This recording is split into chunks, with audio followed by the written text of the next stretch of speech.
Jeffrey Epstein? Where are the videotapes from his home in New Mexico, from his Caribbean island, from his place on Fifth Avenue? There are all these videotapes now, in federal hands. Why can't we see those?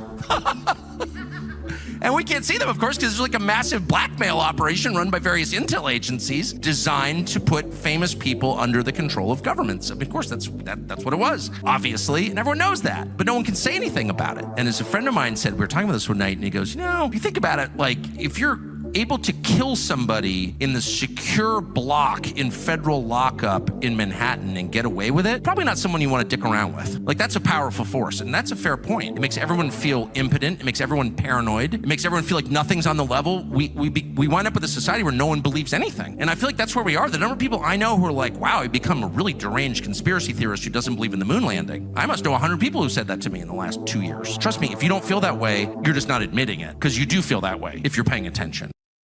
So what's really going on with the botched Epstein files release? It's now just over 3 hours after 8 a.m. on the East Coast, which was the deadline for the FBI to hand over all their Epstein files to Attorney General Pam Bondi. What's really going on here? Well, that's exactly what we're going to get to the bottom of. Greetings, everyone. It is Livestream Friday. As always, I am your host, Dr. Steve, your patron professor, here to celebrate with you the dawn of the new conservative era that you made possible back on November the 5th. So make sure to smack that bell and subscribe button. As always, we got a jam-packed show for you today. I promise it's my job, it's my goal to make you feel smarter at the end of this video. Our super chats, of course, are now up, so feel free to ask me your questions.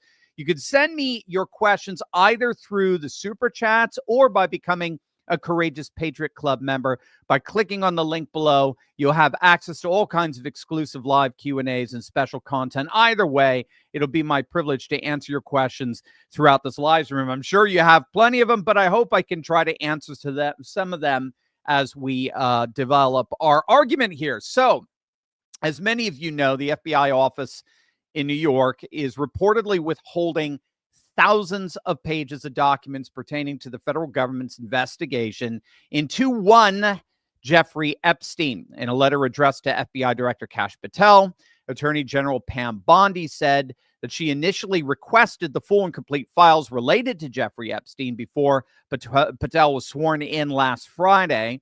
In response, the agency reportedly forfeited approximately 200 pages of documents, which consisted of nothing more than a bunch of flight logs and Epstein's list of contacts, basically a flight and phone Rolodex when all said and done.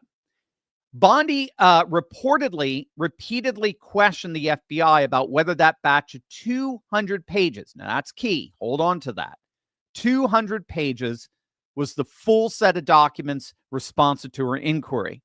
And according to Bondi, she was repeatedly assured by the FBI that, yep, that's it, 200 pages, that's it, that's the full set of docs. We all know, if you've been following this for any length of time, we all know that is patently absurd on its face. In June of 2019, FBI agents raided Epstein's townhouse in New York City and found safes with a treasure trove of computer hard drives, video. Why do you keep a computer in a safe? Why do you keep videos in the safe? Why do you keep tapes and iPads and laptops in the safe? What was on them where they needed to be secured? And where are they now? Have they been transcribed? I assure you, if they've been transcribed, just like Hunter Biden's laptop, it would have been tens of thousands of pages. So this was patently absurd on its face. Well, Pam seemed to play along with that. And then, after the big dud reveal yesterday, she then claimed that a whistleblower from within the FBI informed her that the FBI field office in the Southern District of New York was indeed in possession of thousands upon thousands of pages of documents related to the investigation and indictment of Epstein. And that, and then she claimed, Pam Bondi claimed, that despite her repeated requests, the FBI has refused to disclose and hand over those files. Now, the fact that we're dealing with alleged shenanigans coming out of the FBI's New York field office, in fairness to Pam Bondi, is hardly surprising. Now, if you didn't know, according to a report by the Federalist, the FBI's New York field office boasts quite the track record of engaging in frankly corrupt and seedy behavior. Specifically, if you didn't know this, the office took an active part at the very beginning of the Obama administration's Trump-Russia collusion hoax. Now, this has been documented in the Durham report. It details how the FBI New York field office was instrumental in opening an investigation into then Trump's campaign official, Carter Page. So this was during the 2016 campaign. The report noted how in April of 2016, shortly after Page was named as the advisor to the Trump campaign, this New York field office opened a counterintelligence investigation of him. Now, as the Federalist's own Tristan Justice reported, the investigation to Carter Page that originated in the New York field office then ended up getting moved to the FBI headquarters under the direction of then FBI Director James Comey, who then pushed for the fraudulent fake dossier compiled by the British agent Christopher Steele to be used to get a FISA warrant to spy on Trump himself. Apparently, according to this investigation by the Federalists, that Russia collusion hoax spying operation all started in this FBI field office in New York, the very field office that appears to be playing shenanigans with the Epstein files. Moreover, to make things even worse, I mentioned James Comey, right? Well, Maureen Comey, James Comey's daughter, who happens to be a rabid anti-Trumper, was the lead prosecutor at the Southern District of New York's Epstein trial. So as you can see, this field office is rather rife with unseemly characters. Now, that's basically where we are right now. Pam Bondi sent the letter to Kash Patel telling him to do a full investigation into what's been going on, and she gave an 8 a.m. deadline to produce all those thousands of documents for her office. A lot of it doesn't make sense because obviously Pam Bondi knew there was a lot more than 200 pages. She obviously knew that. Just the court cases alone on Epstein that were tried, that put him behind bars. The court cases alone were thousands upon thousands of pages of evidence and data, which we're actually going to get into. We have a little bit of that to show you in case you did not know it. So I think as we're trying to make sense of all of this, I think we need to start with our perception of what's happening here. I think we need to start there and then drill down, hopefully, to what's actually happening. And that's what I want to leave you with at the end. I think there are at least two dynamics that are operative here with this latest chapter in the Epstein saga that more or less define our perception of things. First and foremost, there is something that you may not know of, but it'll make total sense. There is something called the Caligula effect. And I think all the actors involved here are in some way infected with this. And this is what I think most of us are kind of enraptured with the Epstein saga. This is what we're drawn to because we're recognizing that this Caligula effect has taken over our permanent political class. The Caligula effect is named after the first century Roman Emperor Caligula, who reigned from 37 AD to his assassination, 41 AD.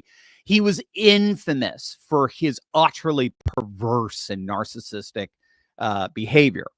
But the key with the Caligula effect is that among our elite, immoral, perverse behavior is actually a status symbol. You have to kind of get that to understand Epstein and all the people that he drew into his inner web at least at one level. It's this Caligula effect. It involves just the complete loss of moral constraint when one feels like they've achieved absolute power and a total lack of any accountability. So when individuals attain positions of extreme power around those who have, throwing off the moral constraints that normally bind everyday people is seen as a symbol, a sign that one has indeed made it, that one stands on top of society, that one is not just above the law, one is literally above God.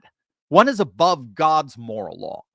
So just like a mansion or a fancy car is a symbol of power and wealth, right? A status symbol, so is immoral behavior, historically speaking. This is a phenomenon that repeats itself over and over again. This is not the first time we've seen this. Immoral behavior, seedy, perverse behavior can actually serve as a status symbol. I'm so big, I don't have to play by society's rules or heaven's rules.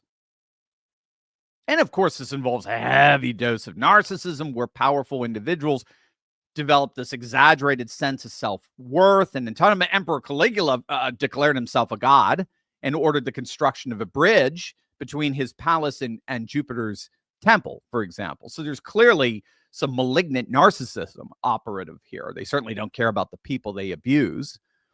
But clearly, I think we're seeing something akin to this Caligula effect already with the revelation of the more than 100 national security agents across 15 agencies that were using a government chat platform to share explicitly lewd details of their LGBT lifestyles. Did you hear about this? I'm sure you're all now aware that the Biden administration was itself well aware of and continued, frankly, to allow highly sexualized chat rooms in our national security agencies for years.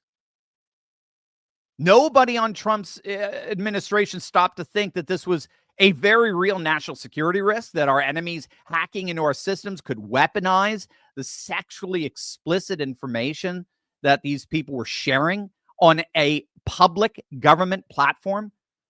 And that could be weaponized for nefarious purposes. But the key here is that the very fact that these 100+ security agents felt perfectly free to turn a government chat platform into what amounted to be an X-rated porn hub, with Biden officials perfectly fine with it, I think is an effect of this.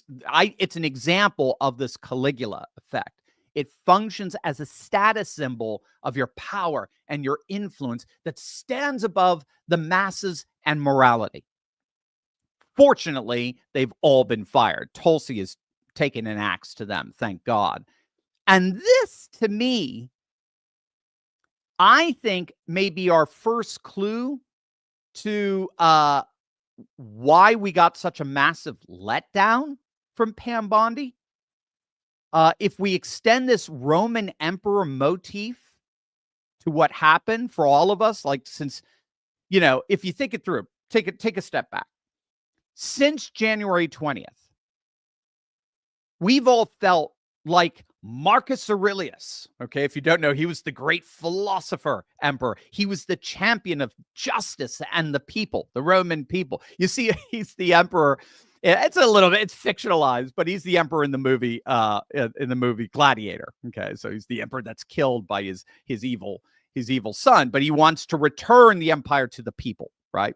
So we've felt since January 20th that Marcus Aurelius, the great philosopher emperor, the champion of justice, has conquered DC, just like ancient Rome. All the bad guys are running away. All the Caligulas are freaking out and scurrying, right? We got Elon cleaning house. We got Tulsi cleaning house. It's all going great. What are we now, in our 40th day? Around 40th day of this administration? What are we in terms of wins? 40-0, right? 39-1, maybe? And that's, I think, what we're upset with yesterday. I think yesterday, many of us feel like that was our first big loss. We hit a snag. Pam Bondi, the attorney general, promises an Epstein bombshell reveal that would make what we learned about the security agency's chats look like kindergarten, only ending up to deliver the total dud that everyone who's been following the Epstein saga knew was a lie. They knew that those 200 pages were a total cover-up. That's not a Rolodex? A freaking Rolodex? Especially after Bondi told us there were all these names of the victims, and what I just saw was so sick, and I'm going to share it with all of you. It's so hard, but it's important that you all get that. And then we basically get the equivalent of a telephone book, a flight log that we frankly already knew about. So it appeared, I think, to everyone here that as far as the Justice Department, the FBI were concerned, the Caligulas were still in charge. I mean, we can hear about the Caligulas still there, like Tulsi told us about, and then she just wipes them out. Marcus Aurelius is conquering Rome, after all. But here we are. Literally 24 hours after we're told we're going to get all these Epstein files released to us. And it looks like the Caligulas are the ones that are in charge, not Marcus Aurelius. At least when it comes to the Department of Justice and the FBI, the Caligulas are still running the place. So I think that's the first level of perception, disappointing perception that's here. And then that leads to the second level, the big level that's happening here. There's a second key obstacle in all of this. And this is where I think things actually end up starting to make a bit of sense. But first, gang, as you know, we're all about both MAGA and MAHA on this channel. Make America great again and make America healthy again. And I got to tell you about my personal experience with the Elixir Mixer. Now, one of my team managers came to me and said that he and his wife had been taking an all-natural, all-in-one supplement that's helping them tremendously. He thought it would be a great idea for me to try, being that I've been getting more serious and proactive about my health. So I did. And as you know, I take lots of supplements. I love biohacking. So I tried it. And I got to say, gang, this is my second month on the Elixir Mixer. And now I see why so many they're just spreading the word about it. The Elixir Mixer is absolutely amazing. Now, if you scrutinize the ingredients all the way down to the other ingredients at the bottom, you could clearly see there's a very high quality formula, completely made from only whole food source ingredients. My mental energy is increased. My physical stamina is improving. My sleep has gotten deeper and better. My appetite has gone down. I kid you not. It's amazing. I don't battle snack or carbohydrate cravings like I used to. I'm definitely feeling leaner. I'm feeling stronger, healthier, more vibrant, more energy. So I'm looking forward, frankly, to my next annual exam because I think that we're going to see some improvements in my vitals and my diagnostics. All factors and benefits considered, this is a bargain. But to make it even better, I want to make sure you get the special extra discount that I get on your orders. That special code is Steve17. Okay, Steve17. Use that in the last checkout step, and you get to save even more on your personal monthly supply. This is, gang, this is one you're going to want to take for life. It's awesome. And if you have a spouse or partner, just double up on your quantity so you're both supplied with the best your body can get. Make sure to click on that link below or get your own Elixir Mixer or to get your own Elixir Mixer and use promo code Steve17 for an awesome discount. Click on that link below right now. All right. I have to say that with this second dynamic, I think we are all witnessing a deep state coup against the people, against the consent of the governed. So we've got this Caligula effect on the one hand, and we've got a deep state coup on the other. And I think this is a full-blown mutiny by the deep state. And this literally goes back to the whole nature of the role that Epstein played here. It's no secret, as Tucker said at the very beginning of this video, that Epstein was a deep state plant. I think that's the only thing that could possibly explain how this guy got First of all, his affluence and also his access to some of the most powerful men on the planet.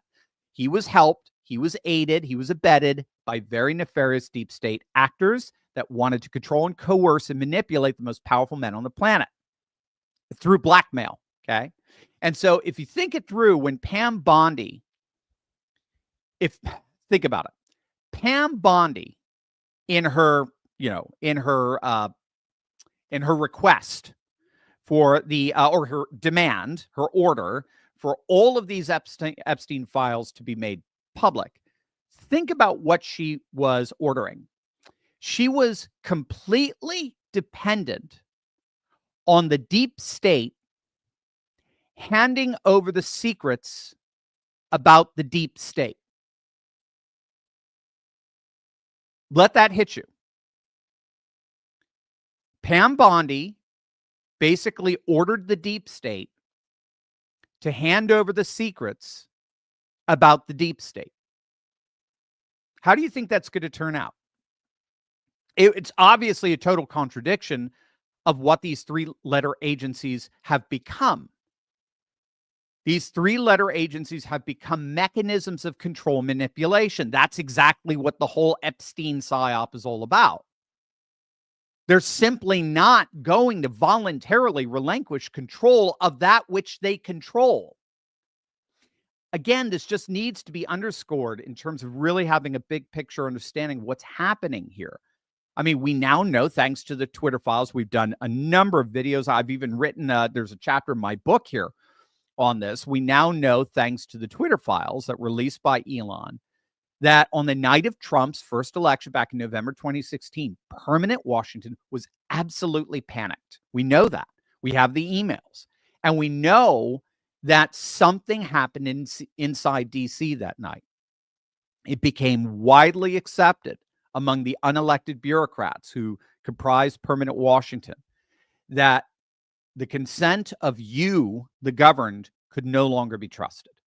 Quite the contrary, proactive measures had to be taken to ensure that you, the people, the consent of you, the governed, could indeed be managed, coerced, and if necessary, thwarted by the deep state. And so the key here is that the deep state today functions as an immune system to protect permanent Washington from the democratically expressed will of the people, from the consent of the governed.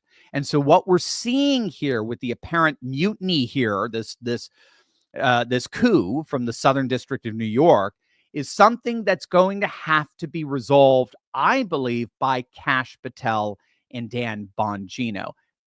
Pam Bondi, just structurally speaking, when all is said and done, is an attorney. She's the nation's top attorney for sure. But in the end, she's an attorney. It's Kash and Dan who hold the real structural power over the FBI. And they need to clean house, akin to how Tulsi has been cleaning house in the nation's intelligence agencies with these mass firings. Now, the good news is I do think that's exactly what Kash and Dan are going to do. Kash has consistently outlined a threefold vision for the FBI, right? We've talked about this a lot.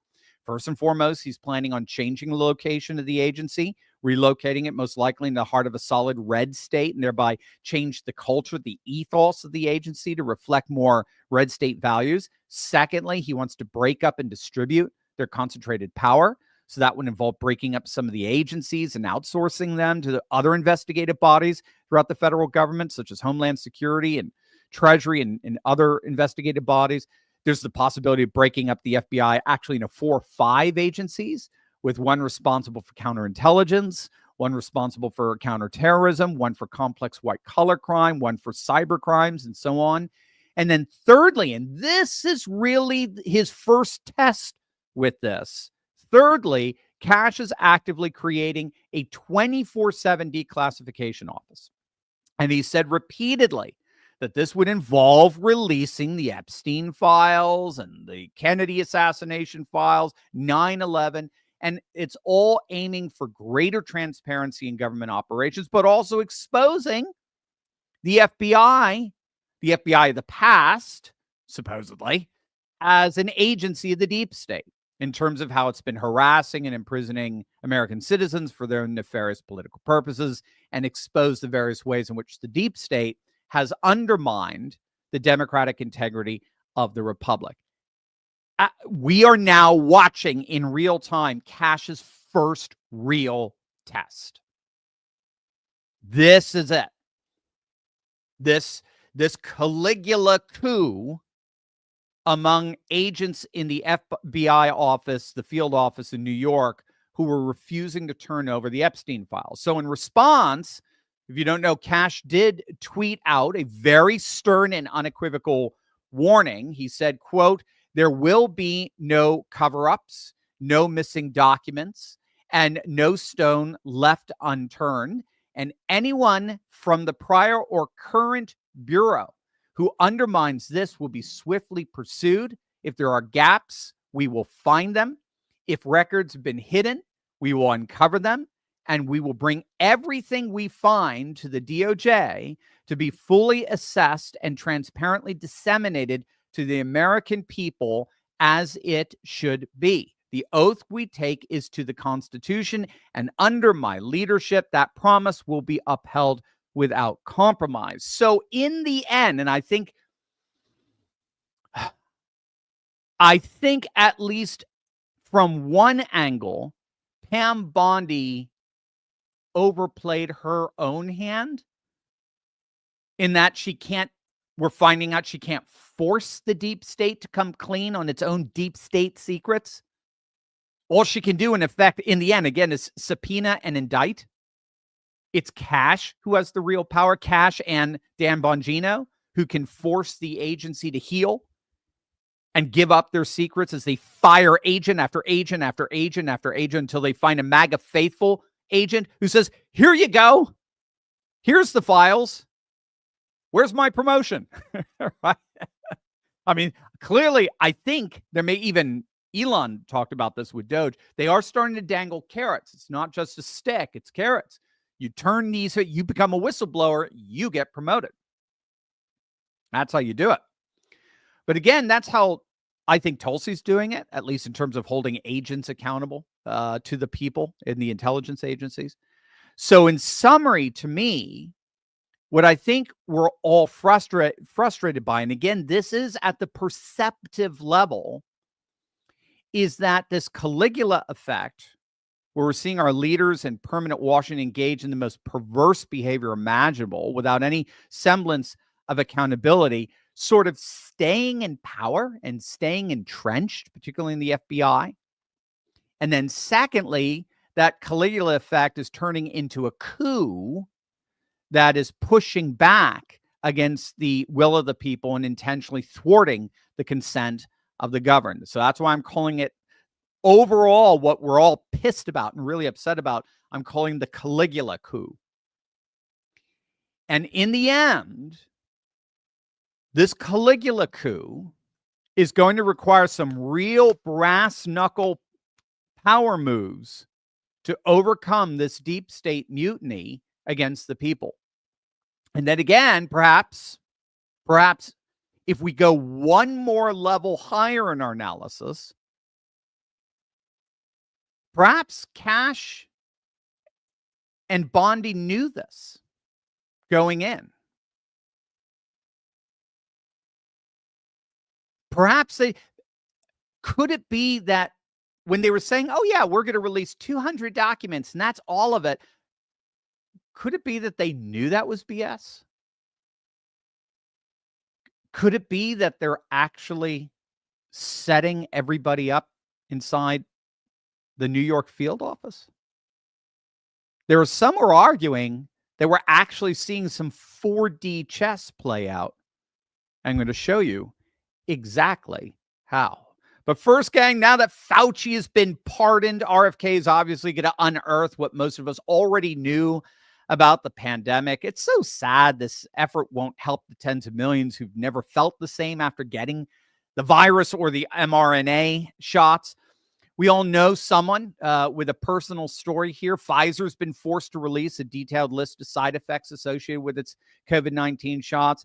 And a common concern among those side effects is what's called long COVID syndrome. You may have heard of this. You may know somebody with this. It's a condition that leaves people feeling brain fog, chronic fatigue, shortness of breath, lingering for months, in some cases years. Well, the good news is that the wellness company is here to help you with their new long COVID syndrome support.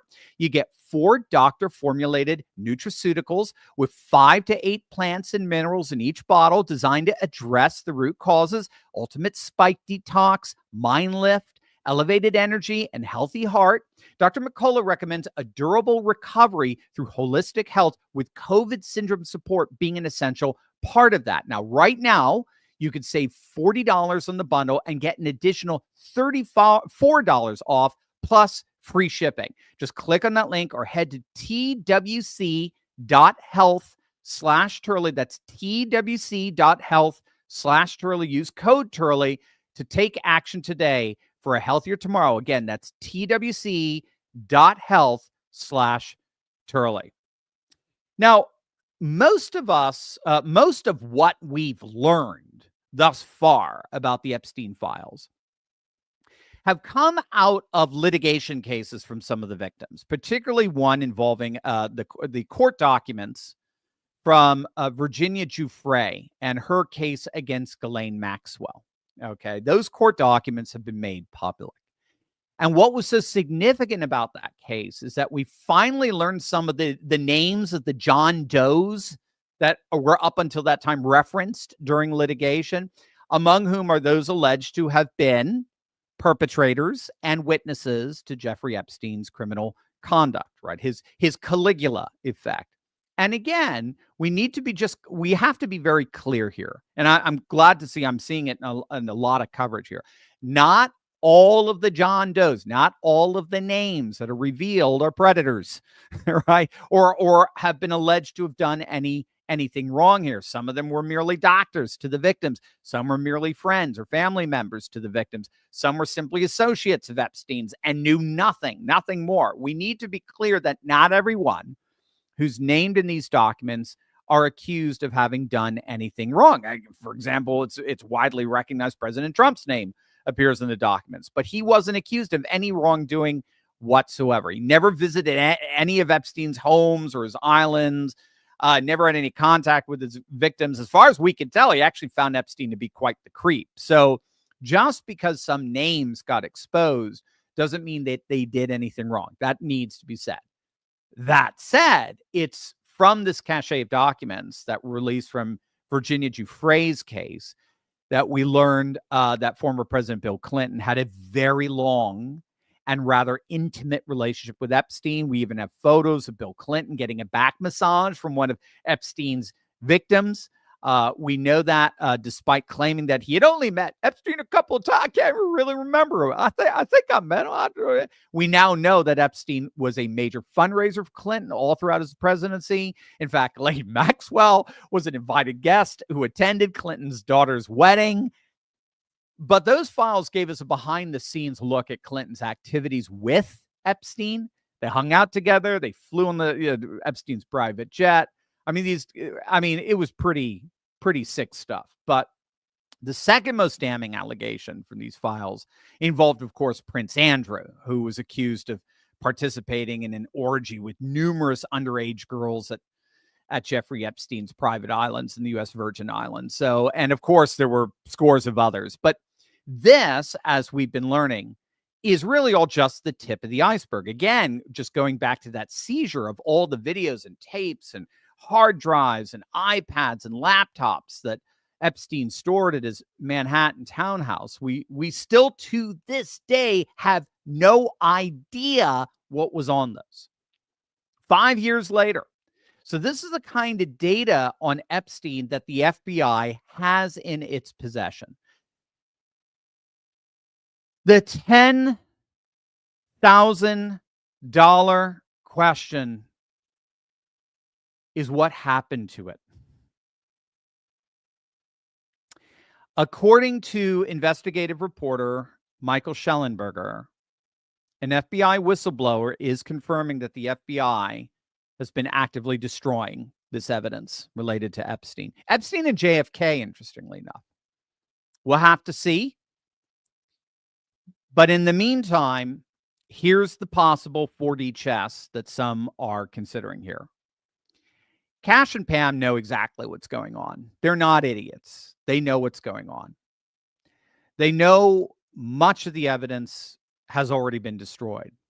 Now, of course, that's a felony, right? Tampering or destroying evidence is a felony. So there may indeed be indictments coming out of all this. Well, again, we'll have to see. But at the very least, it appears that Pam and Cash are using the missing Epstein files as an excuse to clean house and fire en masse those agents from the FBI field office in New York. In other words, the idea that Cash and Pam actually legitimately believe that the Epstein files were only 200 pages is not even remotely believable, right? Again, we all know that 2019 raid alone would have yielded thousands upon thousands of pages of notes and transcripts. The DOJ brought prosecutions against Jeffrey Epstein, Ghislaine Maxwell years ago, and the dockets and public evidence from those cases alone run thousands upon thousands of pages. 200 pages were nothing. 200 pages was the introduction, okay? It's obviously and patently bogus. Yet Pam clearly played along with it. Right on the, if I recall, it was the Jesse Waters show. She clearly played along with it. She appeared at least to play along with it. Why? She's not an idiot. I know a lot of people are saying, oh, she's an idiot. We got played. She went, no, you don't advance through the ranks in the Republican, well, yes, in the Democrat world through bio-Leninism. Sure, you've got plenty of competence. What's the term I'm looking for? Just people with a competence crisis, shall we say there. But in the Democratic Party, not so much in the Republican Party. And we're seeing it with Trump's entire team is astonishing. Even Elon said it the other day. This is the most amazing cabinet ever in the history of American politics. She's not an idiot. I don't buy that. She knew that what was going to be revealed, what that revealed yesterday, she knew it was going to be nonsense. She knew that going into this. So why is she doing this? In the end, many are arguing this was a psyop. But ironically, it was a psyop conducted on the deep state, the FBI in particular, and they bought. They bit, I should say. They took the bait. This whole operation launched by Pam and Cash exposed the snakes inside the FBI, the Caligula coup inside the FBI, and now they can conduct a massive cleaning house operation where all the agents that have been involved with the Epstein files, particularly those in the New York field office, are all going to be fired. Bondi and Cash both know that all that evidence, particularly from the 2019 raid, was most likely destroyed precisely because it implicates the FBI and the deep state itself. And so when all's said and done, they're just using all of this as a basis to just fire all of these agents and employees. So that would explain, at least in part, why it appeared that Pam Bondi was going along with this nonsense that 200 pages constitute the entire Epstein files. None of that made sense. So we'll have to see how all of this plays out. But I do think it's all but certain that there are going to be massive firings at the FBI. I think that's baked into the cake.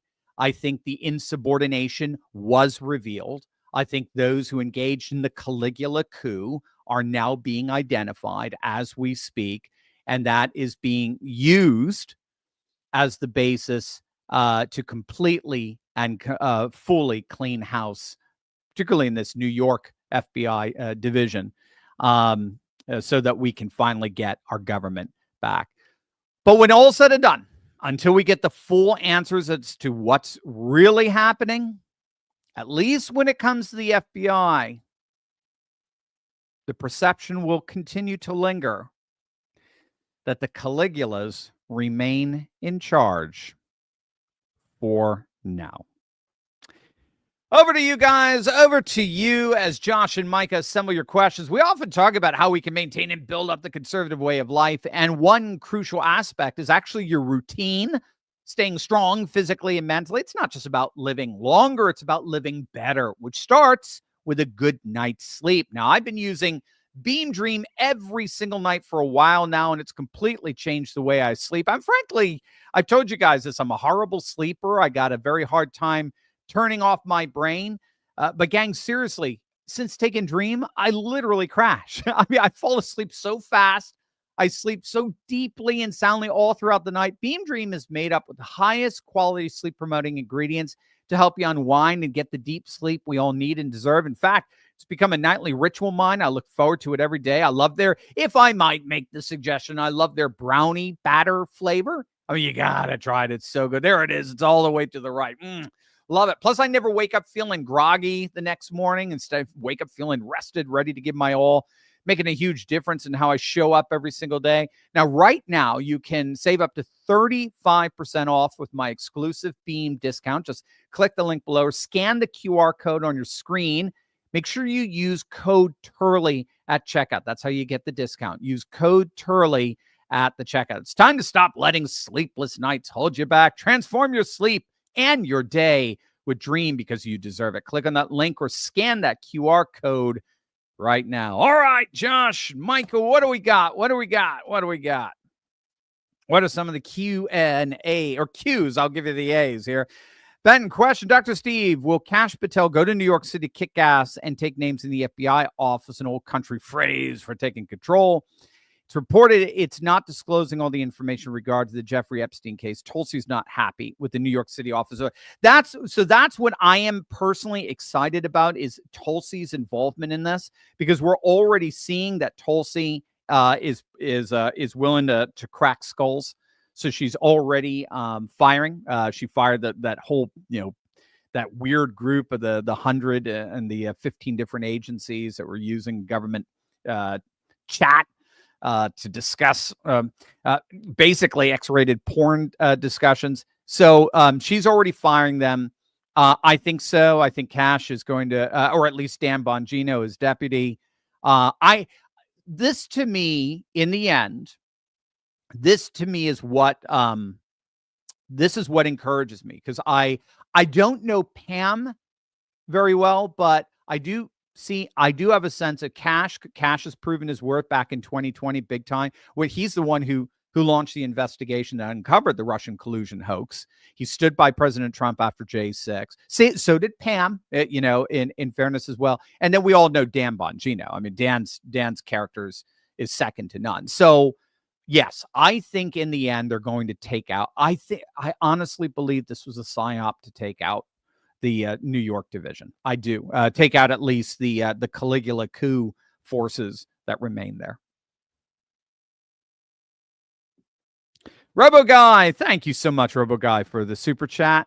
I'm sorry, the crypto Bitcoin thing, I've seen more bad examples than good. Scams, the NFT mess, those stupid ideas for buying JPEGs, channels getting hacked and showed crypto stuff, etc. I'm all for separate currency, but I don't know about this. No, I'm with you. I'm with you, Robo Guy 75. You got to be careful. So we have like Dan Ryder of Prime DeFi. It's one of the first things he'll always say. You've got to be careful when you get into the world of crypto, because there's all kinds. I mean, when I go on my Coinbase account, there's all kinds of new coins popping up left and right. That said, the far more what we call stable coins, Bitcoin, Ethereum, Solana, so forth. I mean, I think their integrity has been clearly established. There's no way BlackRock is investing in all of a seedy scam. There's no way Trump is investing in a seedy scam, or Michael Saylor of MicroStrategy. So I would make a distinction between the stable coins and the crypto that's been very well established over the years, and then all of these kind of scams and NFTs that are just popping up left and right. Sure, it's cyberspace.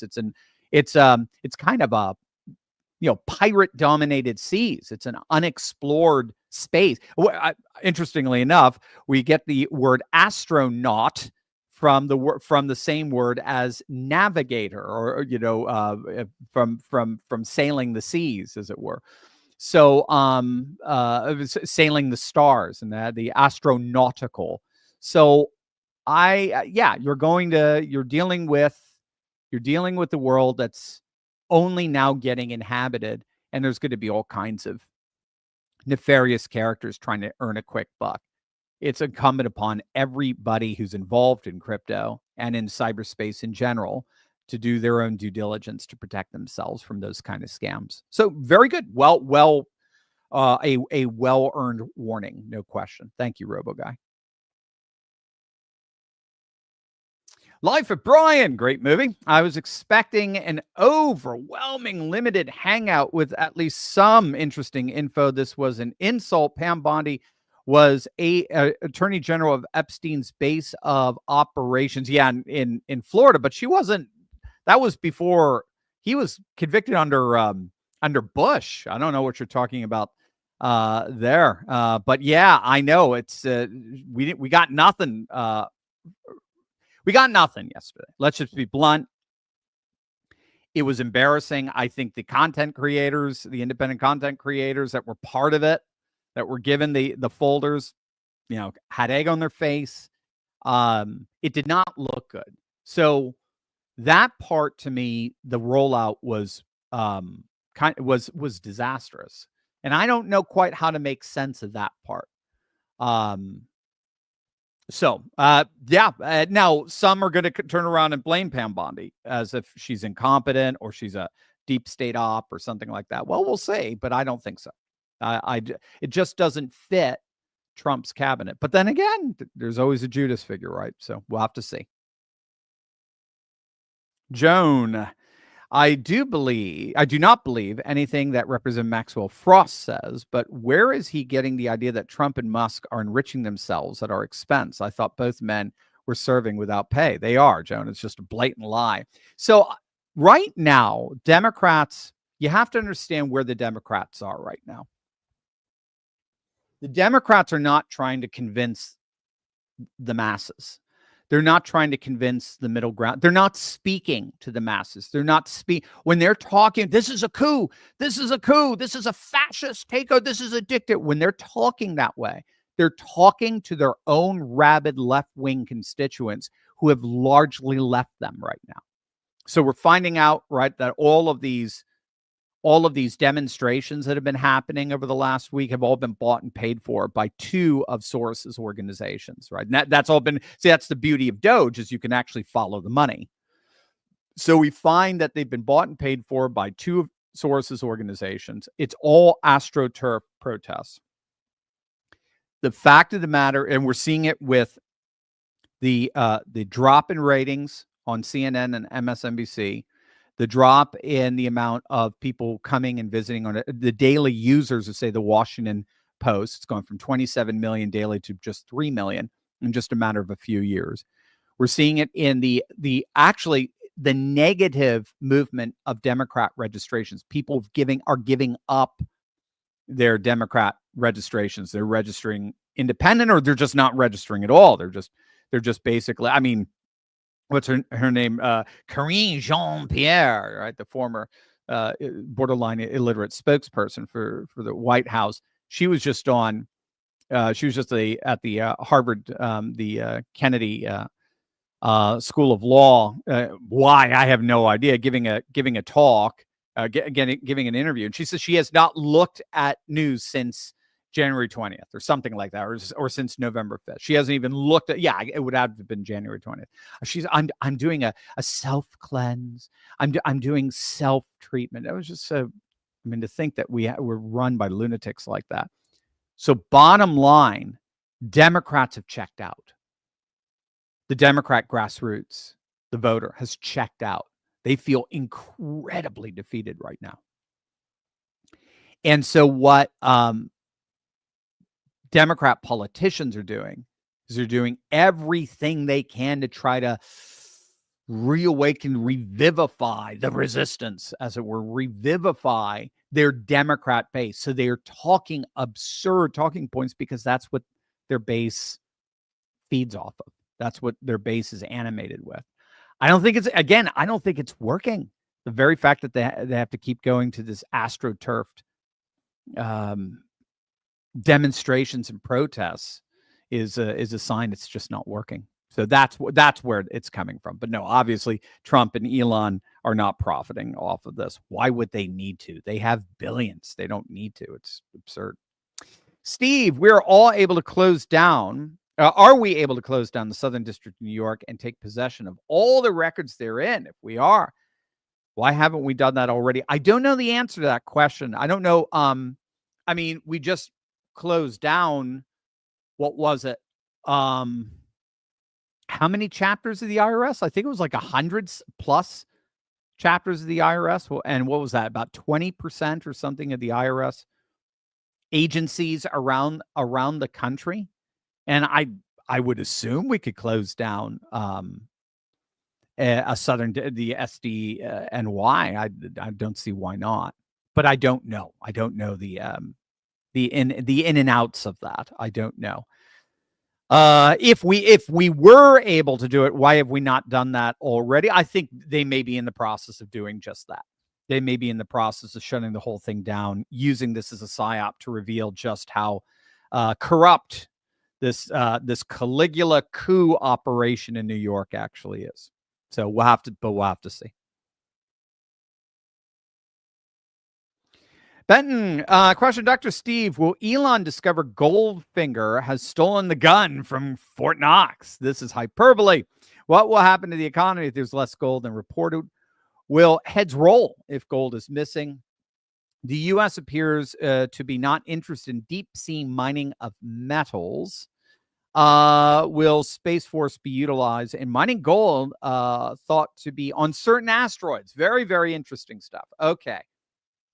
Let's start. Well, so what I'm getting here with Fort Knox, which is very interesting, is the notion that Fort Knox, the security of Fort Knox has been compromised by nefarious forces who have been helping themselves to the gold.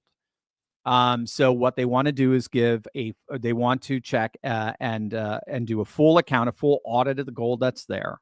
And if there is gold that is missing, yes, heads will roll. The one thing that we are learning from the Trump administration, it was just talked about in his first cabinet meeting, where he looked at Pete Hegseth sitting next to him saying, hey, are all those generals and everybody, are all the commanders that were responsible for the Afghan pullout withdrawal disaster, are they still working for us? Because if they are, I think they should be fired. But I'm not the Secretary of Defense.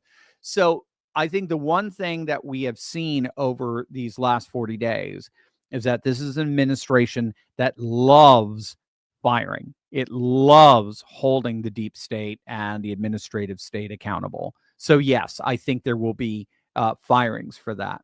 I'm not sure about the deep sea mining of metals. We'll have to. I don't have any. I don't have any notion of that. I don't know what will happen to the economy. I don't think anything, to be honest with you, just because we're not connected to the gold standard anymore. We're basically a T-bill based economy. When all's said and done, we operate.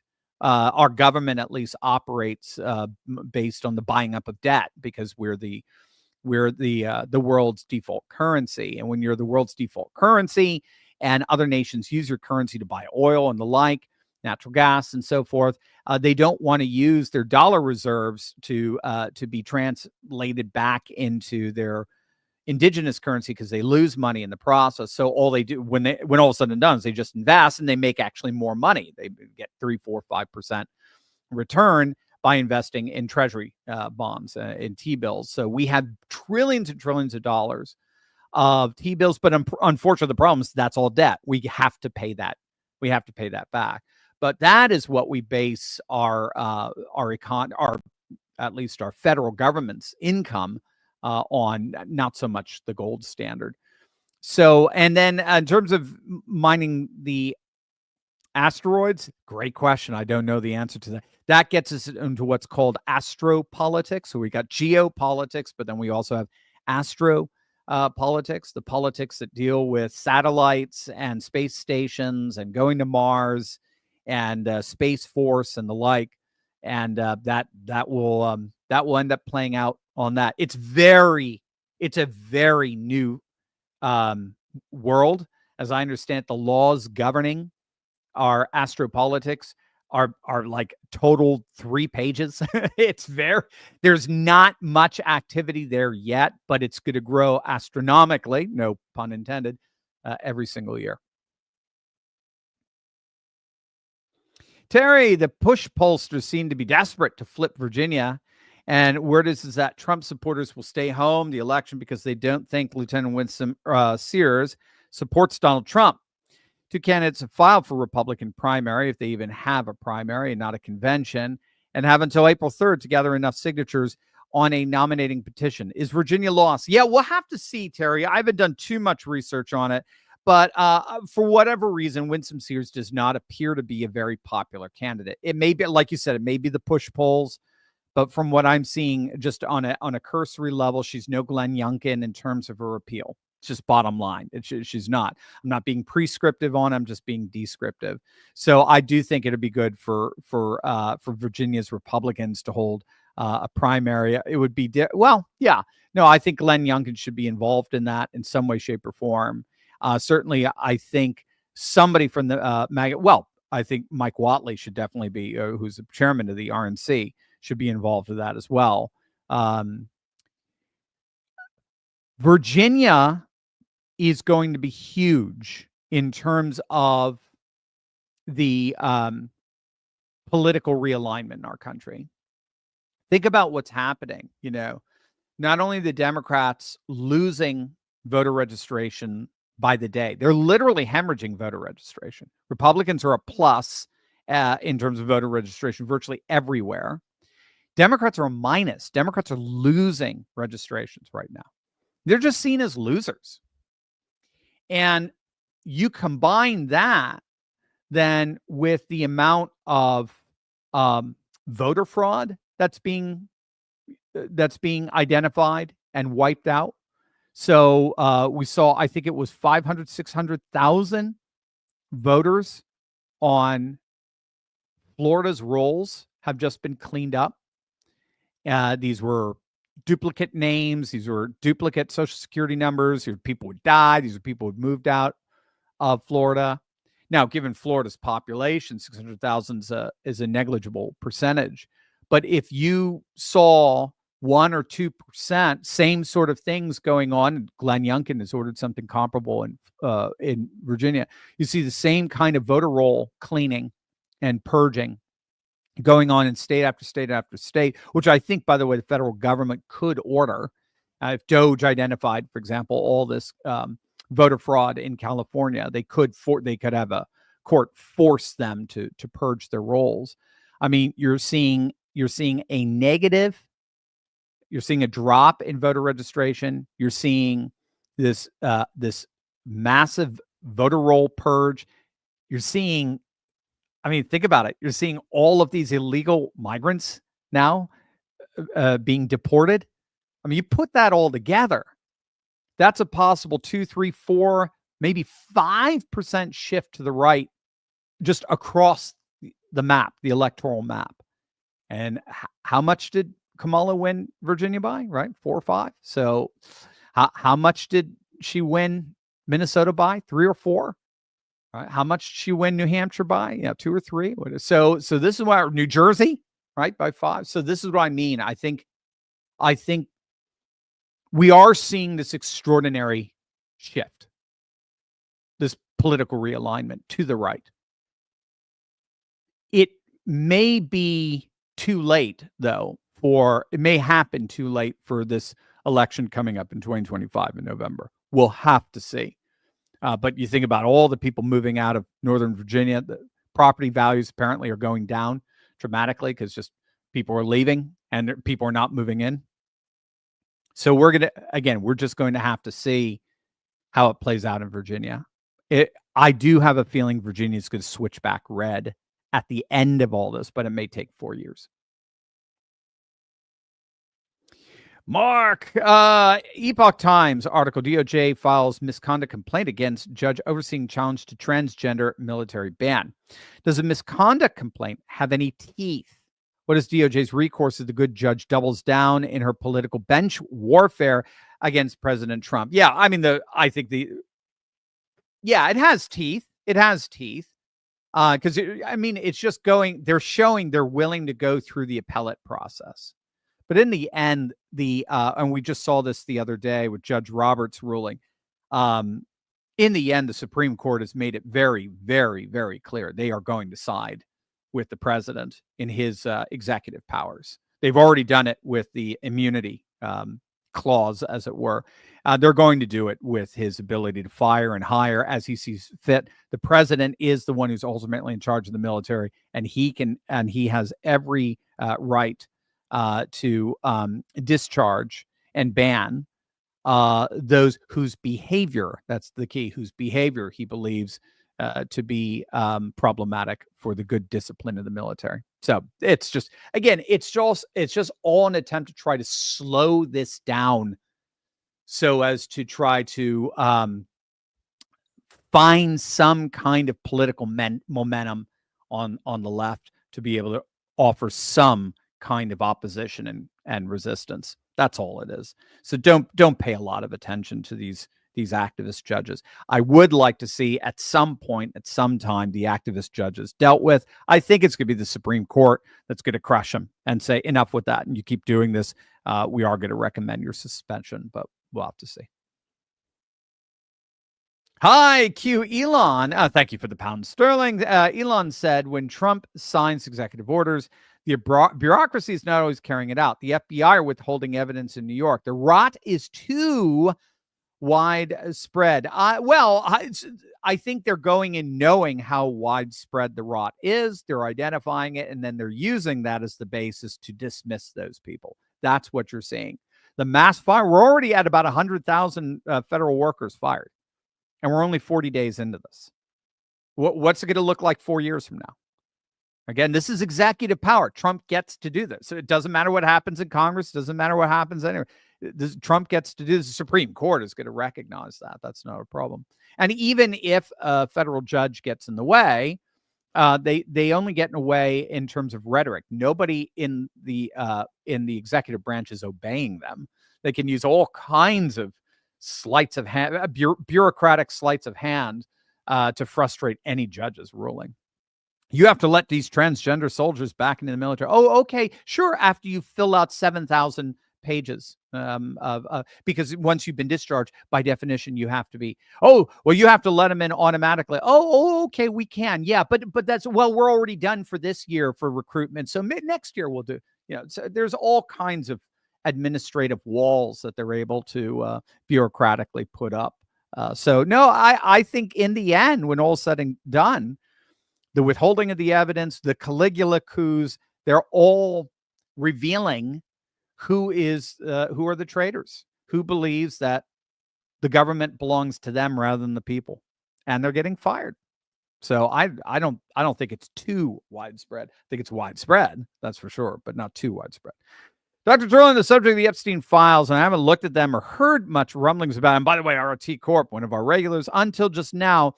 What can we reasonably expect to happen to some notable and influential individuals involved? Call me skeptical, but I personally doubt any Democrat-affiliated individual is going to face any real scrutiny. And if they do, who do you think will be the sacrificial lambs? Any one Republican affiliated on the other side? Pretty sure they're doomed. So yeah, so this is the problem with indictments. This is the problem with actually holding these people accountable as opposed to just firing them. It's not just Democrats. It's not just, and we all know this. When it comes to Epstein, it's not just Democrat. It's the establishment. It's permanent Washington. It's the political class. And the political class, unfortunately, is made up of a lot of establishment Republicans. So that's the one thing that so the pressure that's being brought to bear, I'm sure, on Cash, on Pam, on Dan Bongino, from higher up, is going to involve, and I'm talking Congress, particularly Senate and congressional leaders, is going to be trying to protect the identities, if not of actual congressmen, some very close donors. That's why I think, in many respects, this is a psyop. Pam Bondi went on TV, went on Jesse Waters, announced what they were going to do tomorrow. Everybody, in the New York field office scrambles, tries to shred everything and destroy all of this. And then a whistleblower comes out talking about, and that's all they needed. All right, identify who it was that was destroying it. Good, they're gone. I think, ironically, I think it's that simple.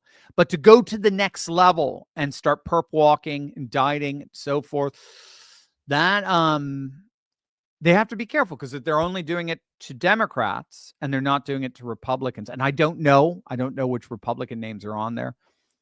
They're only doing it to Democrat donors, not Republican donors. They're going to be seen by this new supermajority of the normal, as it were. They're going to be seen as being unfair and playing politics, and that didn't play well for Biden. So we just have to be very careful. The moment the law is seen as weaponized for one's own personal gain, people will turn on you. So far, Trump has played his cards perfectly. Doge, Musk have played their cards perfectly on this. That's again what the Democrats are trying to stick on them. Oh, they're doing it for their own gain. Yeah, right. Just like you guys have been doing. But I don't know if we're going to see any actual indictments, just because of who it could implicate on the side that upsets the good guys. That's just a sense I have. I don't know. JRG Projects, thank you for the gift. In what capacity will Trump get involved? Clearly, Pam Bondi and Kash Patel will need his authority to act. These files are one of the pillars of his administration. Arrests need to be made. Your thoughts? All right, so going backwards, I get you. I don't know if the arrests are going to happen, just because of all the people who could end up getting implicated. Again, we'll just have to see how that plays out. No, Trump has made it clear. Musk has made it clear. Trump said it blatantly. I thought it was on a Sean Hannity show while he was campaigning, that they would be making the Epstein files public. So no, I'm with you. I think a certain level of credibility for just his administration is on the line here. So we're going to have to see, and we're going to have to see how they play this out. But again, I remain convinced that what we've seen in the last 36 hours was a psyop on the deep state to identify the Caligula coup. Who are the ones that are who are recalcitrant, who are doubling down on resisting the Trump administration from the New York field office, and then just canning their asses. That's it's just going to be an excuse to can their asses. Very comparable to what Tulsi did with the those X-rated chat agents in the 15 different intelligence agencies. Davros, Dr. Turley, what's your favorite new freedom development since our 5th of November victory? Or if it's too hard to choose, one, maybe list your top 3. So I've said, I think my, I do have 3. So the border security and the mass deportations, that's absolutely essential, huge. I couldn't just. The second, I mean, I cannot underscore how much that was changing our country permanently. Were we not to get the border under control? You cannot demographically reverse the country after a few years. And we were well on our way to a permanent restructuring of our country to enact that would institute a Democrat permanent supermajority for the foreseeable future. So that, at least at the federal level, that was huge. The second one is a wish, I gotta say, and that is the abolition of the IRS. He is only toyed with that, has not. So I'm fudging a little bit, but that to me would be gigantic. If the Democrats no longer had class warfare to play off of, I think they would cease to exist as a party. And then, so one hypothetical or one subjunctive, it may happen. And then the third one for me, as just a dad, the ban on trans athletes competing with girls. I just, for me, I think a nation that does that is morally sick. And as long as we were doing that, we were exemplifying the fact that we were being run by lunatics. And that lunacy for me doesn't stop. It's not like it has it's not like it has some bedrock where it just kind of it sinks lower, and okay, we'll stop here. It will just keep going, and it will eventually undo itself. That's what evil does. The best thing about rot is that it rots. Rotting things end up rotting, right? So that's good. Degenerating things and degenerating. So, but I just thought that really we needed to put a stop on that. So if you follow the channel, you can see there's a border security, there's an economic security, and a cultural security, all kind of wrapped up in our civilizationalist populism. So there you go, Davros. Vlad the Impaler, the Epstein files did not kill themselves. That should have been the title of this video. I love it. Maybe we'll change it. We'll give Vlad the Impaler the SC the credit. I love it. Fuzzy Toes, what are your thoughts about Gene Hackman's death? Dang, I don't know. Is that not the weirdest freaking thing? I mean, Alex Jones, no one does a headline like Alex Jones. Mummified bodies of Gene Hackman and his wife found. I'm like, mummified. Oh my God. Well, I mean, I was listening to One Corner the other night, and he did say it does sound something like carbon monoxide poisoning. Is it carbon dioxide monoxide? I forget. I think it's monoxide, right? Poisoning. Because I mean, you don't just have two people and a pet all just kind of die. That two people die and the pet survives. Okay, maybe a double suicide or something, or one person dies, the pet dies, and the other person survives. Okay, well, they were distraught over the pet, and there's pills around it. Yeah, but all three, the couple and the pet, that does suggest something was in the air. Now I know there apparently there were signs of pills, but again, we don't know. We don't know what was she taking the pills when she passed out and died. So because apparently this carbon monoxide poisoning really is a silent killer. You don't know it's happening until it's too late. You're out. You don't even. There's no pain, nothing. You're just out. And but we're gonna have to see. Yeah, it's just really odd, and it's sad. Gene Hackman, as an artist, he was absolutely brilliant. One of the best actors out there. I mean, he played so many iconic roles. I loved his role as the commander of USS Alabama in Crimson Tide. That was brilliant. With Denzel Washington. I mean, woof.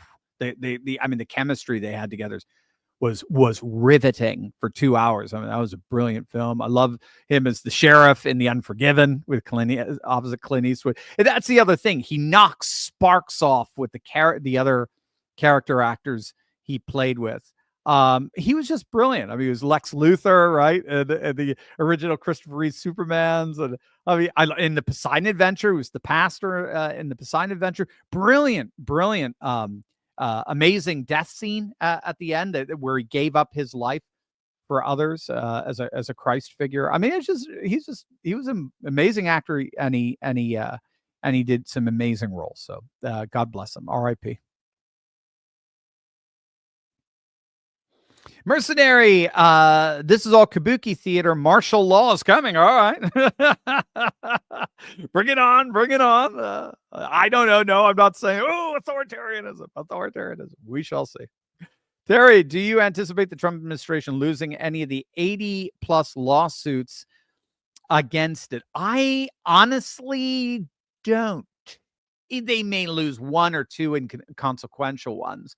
But these lawsuits are Hail Marys They're not even Hail Marys. They're attempts to just try to slow the process down, and it's not working, by the way. The executive branch is laughing at them. Again, the beauty is they can say, oh, we're complying, but then they throw up all the administrative and bureaucratic walls to prevent what these judges are requiring they enact. And most of them are restraining orders, or at least a lot of them are. So they have a built-in obsolescence to it. But no, I think the Supreme Court is going to rule in June that the executive branch has the power to remake the executive branch. The executive branch does not have a power of its own apart from the power of the president, and that power of the president is invested by the people. So, Stephen, clearly the FBI is obstructing. What recourse options are available to Pam and Cash? Can they close the Southern District, New York FBI office and fire them all? So that I don't know if they can close the office. That I'm assuming they can. Why not? Right? We're closing IRS offices. Why not close the DNY? And yes, I think they can fire as many of the agents as they want. Yes, I think they can. They just need an excuse. And that's why I frankly think this was in the end a psyop. None of it made sense. And now it's starting to make sense. It was all a psyop. And it was all there to identify and then you have a paper trail for identifying the Caligula coup agents and then firing them, bottom line. And rather than just kind of go in and fire them en masse and say, well, I asked for these and you never gave them. Oh, yes, we did. We told you what we did. No, we have an absolute, I am publicly saying, I want all the documents. They told me they gave them all the documents. Here they are. Oh, wait, these aren't all the documents. You're right. Whistleblower comes out and says, no, they're hiding 1,000 in there. Okay, great. Who's hiding 1,000? Well, this guy, this person was in charge of this person. Give me the files. Who is in charge? All right, good. All right, done. You get your promotion. The rest are fired. That's basically what's been going on with Doge. That's what's going on with Tulsi. And by the way, Tulsi does have some oversight with the FBI as well as National Director of Intelligence. So I would not want to be one of them right now. Let's just put it that way. Maximilian, another complicated question. Building up my last two questions, the Hegelian dialectic and idealism versus materialism. What exactly is dialectical materialism? What does it get right? What does it get wrong? And what is its role in Marxism? Okay. Maximilian, I need a cup of coffee before you come on. You're wonderful. Maximilian is the kind of student that probably sits just slightly to the side of the classroom or slightly away from the end of the classroom to the side, and then always lifts his hand, raises his hand very slowly. And when I look at him, I go, oh boy, this guy just doesn't stop thinking. This is so good. So you're like a dream student, Maximilian, and that's for a prof or a teacher or whatever. So dialectical materialism is, as I understand it, it is Marx's adaptation of Hegelianism that implies the thesis-antithesis duality that always end up in some kind of synthesis, or I should say binary, that ends up in some kind of synthesis. He applied it to class. So you have multiple classes in society, say a feudalistic society, and they begin kind of playing off each other, knocking sparks off each other. And then two of the classes begin merging into a new thesis. Another couple of classes merge into a thesis. And then all of a sudden, what do you have? You have a new thesis and antithesis. You have these two binaries, and then eventually they end up emerging. They end up merging. And then eventually what you get is a single class, what he called the proletariat class, that is what Hegel would kind of call the end of history. Francis Fukuyama borrowed from Hegel to make the argument for liberal democracy, that all the different political ideas were ultimately melding into liberal democracy. For Marx, all the different economic ideas and class dynamics were eventually melding into a single class, a single super thesis, as it were, or super synthesis.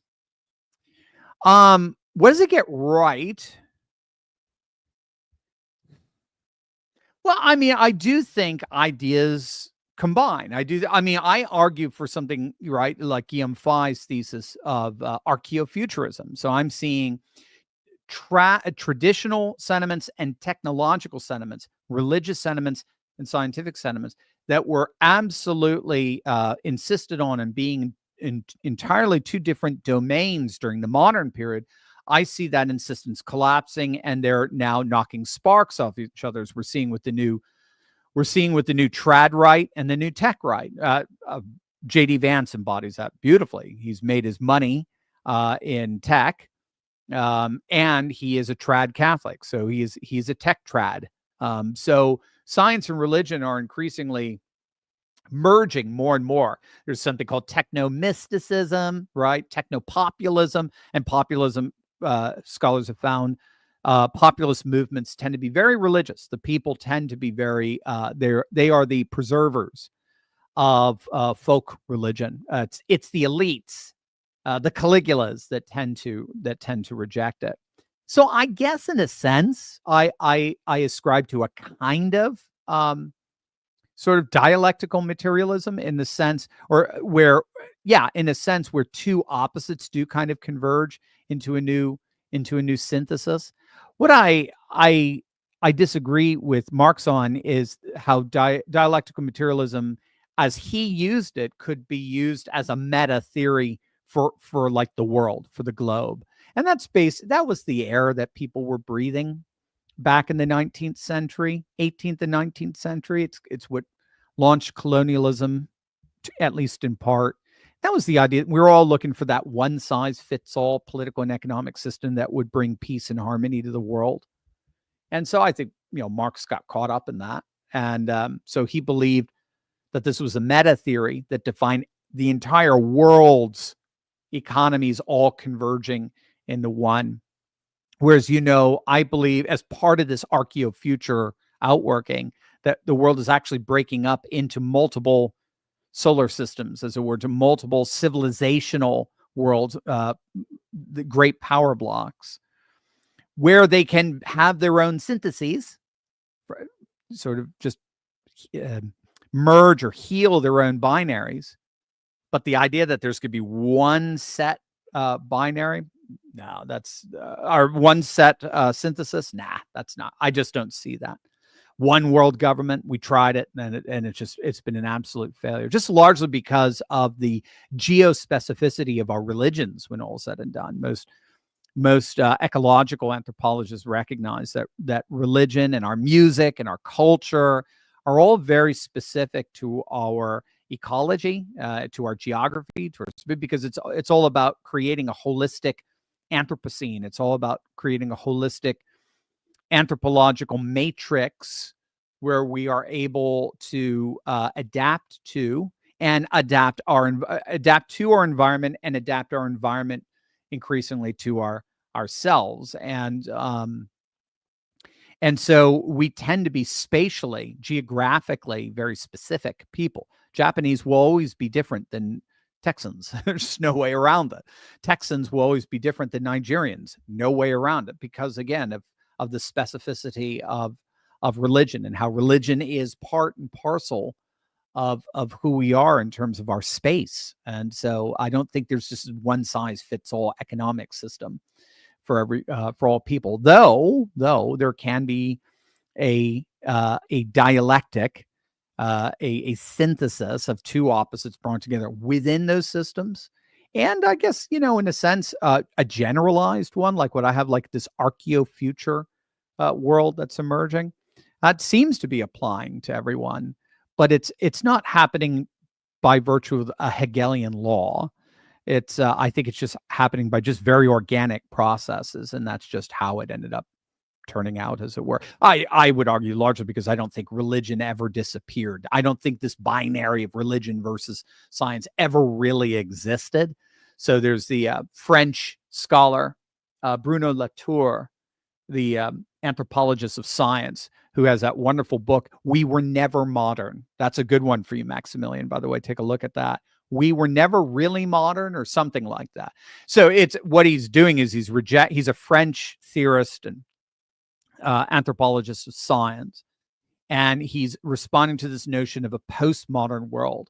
And he says, there is no postmodern world, because we were never modern to begin with. We never believed only in science and not religion. We never believed only in technology and not magic. And so, no, we've always been religious. We've always believed in magic. We've always believed in mythology and so forth. As a matter of fact, this idea that reason has freed us from mythology, he would argue, is just a modernist myth, or that, science is now the one true way we can understand all things, no longer religion. Well, that's our new religion. That's what we're putting all our hope for, and scientists are now our priesthood and the like. So religion never went anywhere. It's just that the new religion, the modernist, scientific, rationalist religion, just wasn't a very good one.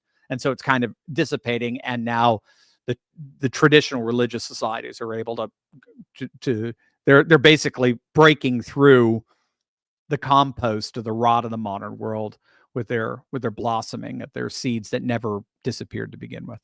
So there you go, Maximilian. Enrique Sanchez music. If this, thank you for the gift, sir. If this shows anything, it proves MAGA is not a cult and is willing to call out things regardless of the administration. Amen. I love it. I think you're absolutely right. And I've noticed, I think, perfectly legitimate critiques of Pam Bondi, perfectly legitimate critiques of the Trump administration as a whole in terms of how they're handling this. Yes, yeah, absolutely. They're not a cult. They're going to call them out. Now, again, I do think the criticism that she's stupid doesn't work, and Pam Bondi doesn't work, or that she's just totally compromised doesn't work, because it doesn't fit with this amazing cabinet. But she did embarrass our fellow content creators, our independent content creators. She did embarrass them. They were the ones that were given the notebook, and the notebook was filled with a Rolodex when all is said and done, a flight and phone Rolodex. So I don't like the fact that she did that. And it's very unclear of what's happening. But if in the end, the entire division that was behind this sort of coup, this Caligula coup, gets fired, I think we'll all kind of go, oh, okay, cool. Now what? Well, they destroyed it all. Ah, crap. All right, let's move on, or let's reveal it. But again, I think the way they've been handling the RFK files, how there has to be a congressional committee oversight. No, I mean, it's very frustrating, and it just goes to show that there is this mentality in Washington that all this stuff belongs to them and not us. And we're almost a nuisance. And I don't like that. And I'm even seeing that a little bit in some MAGA people, Republican people. So you're right. No, we can push back against that big time. Very good, Enrique, thank you. XJ Cherokee Bear, do you think Andrew Guillaume will run again in 26? And is he still alive? I doubt it. I don't know. Maybe he will. I don't see much of a chance of a Democrat coming to any prominence of power in Florida for the foreseeable future. Right now, am I thinking of the right person? Andrew Guillaume, the guy that DeSantis originally ran against back in, 2018, who we found out was like a crack addict and stuff. So, Blood the Impaler, my most charitable take is that the DOJ is fighting for DS on 147 different fronts at the deep state, on 147 different fronts at the same time, with a reduced staff of people they don't fully trust. As a result, they cut corners, and it came back to bite them. That could be bad. That could be a very legitimate outworking of this. Yeah, you still have the Caligula cult. So these are the boxes I'm checking. So do you have this Caligula factor, this Caligula effect of these real kind of scummy, seedy, immoral people? Yep, they're all there. Do you have a coup? Yep, you're accounting for that. Is Pam Bondi incompetent? No, so I don't even go there. I don't think she's incompetent, or I certainly don't see Dan Bongino or anyone as incompetent or compromised. I don't see him as compromised. So either it's a kind of psyop on the deep state, or I like what you said, they're not incompetent, but I think Tim Pool was talking about this the other night. But just because you just assumed a position of authority doesn't mean you have it. You ceremonially have the authority, but you don't necessarily have it practically yet. And people, there are all kinds of ways a bureaucracy can thwart you, and that may have been the case as of the other day, that they cut some corners because they don't have a robust Doge-like staff that can get things done.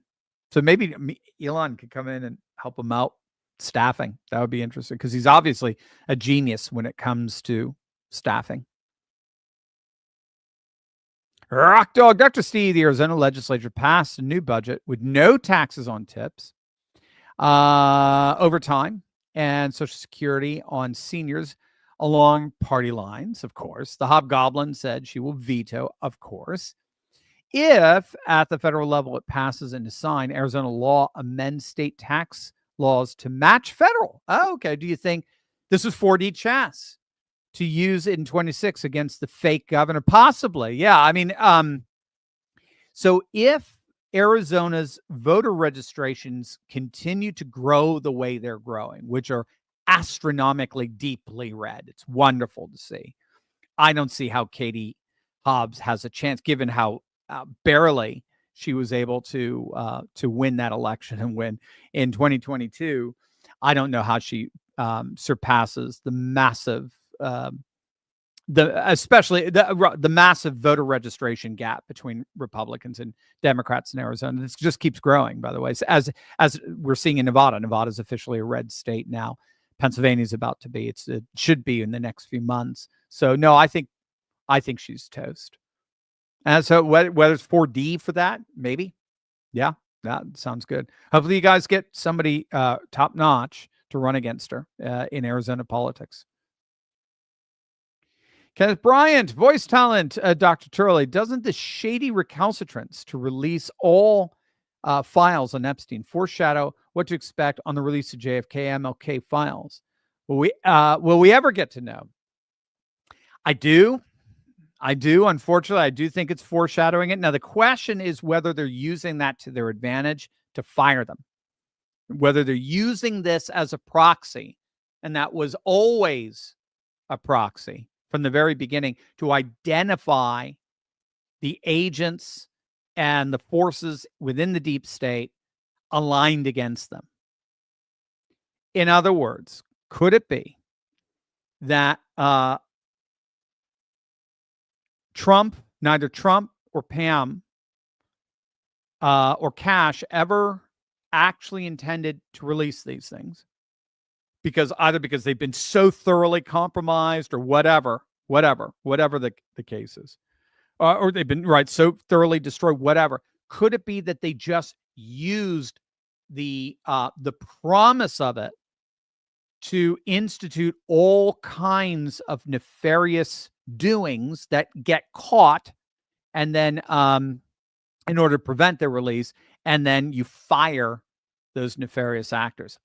I just have a feeling more and more this is an op to clean house within the FBI and the CIA. That's that, and through all the 3-letter intelligence agencies. That's the sense I get. That's the sense I'm getting more and more. So we'll see. I just be careful. I think we need to keep our eye on the big prize. The big prize isn't the Epstein files or the JFK reports. That's not the big prize. The big prize is the complete and total elimination of the administrative and deep state. That's the big prize. And if this is helping, if this kind of clunkiness is helping to bring that demise about, then we're winning. If the clunkiness is preventing it, then we're having an issue here. But I would be very careful.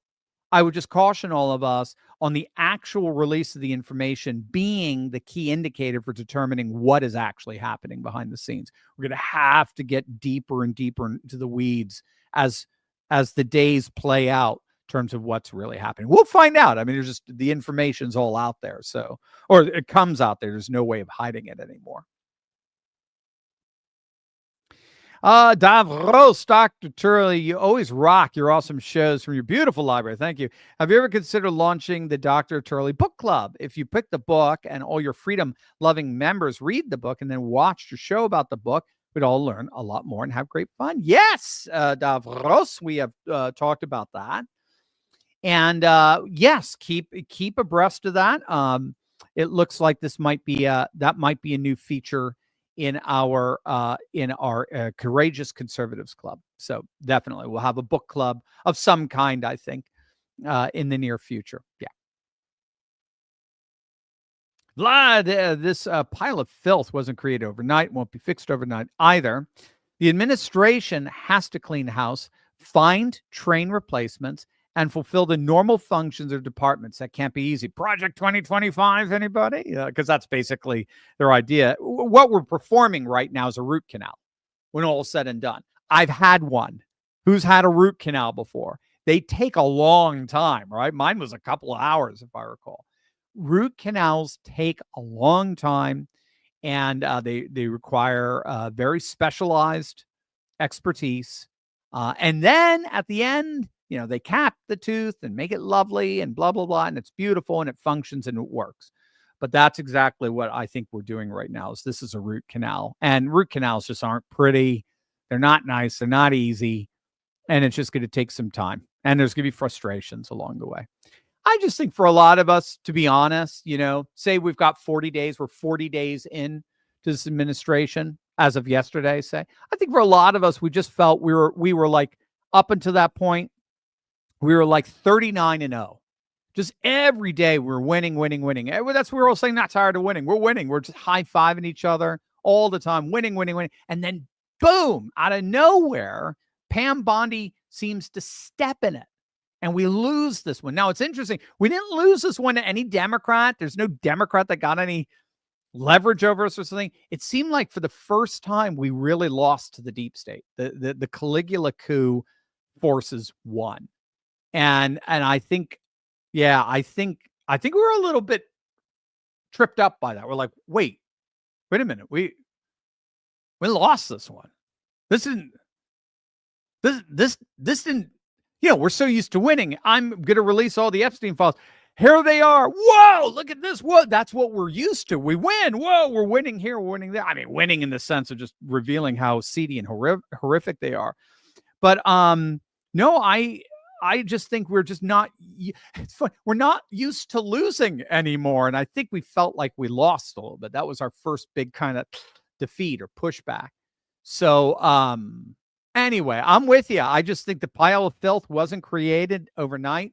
It's not going to be fixed overnight. It's going to take time to clean house. This is a root canal.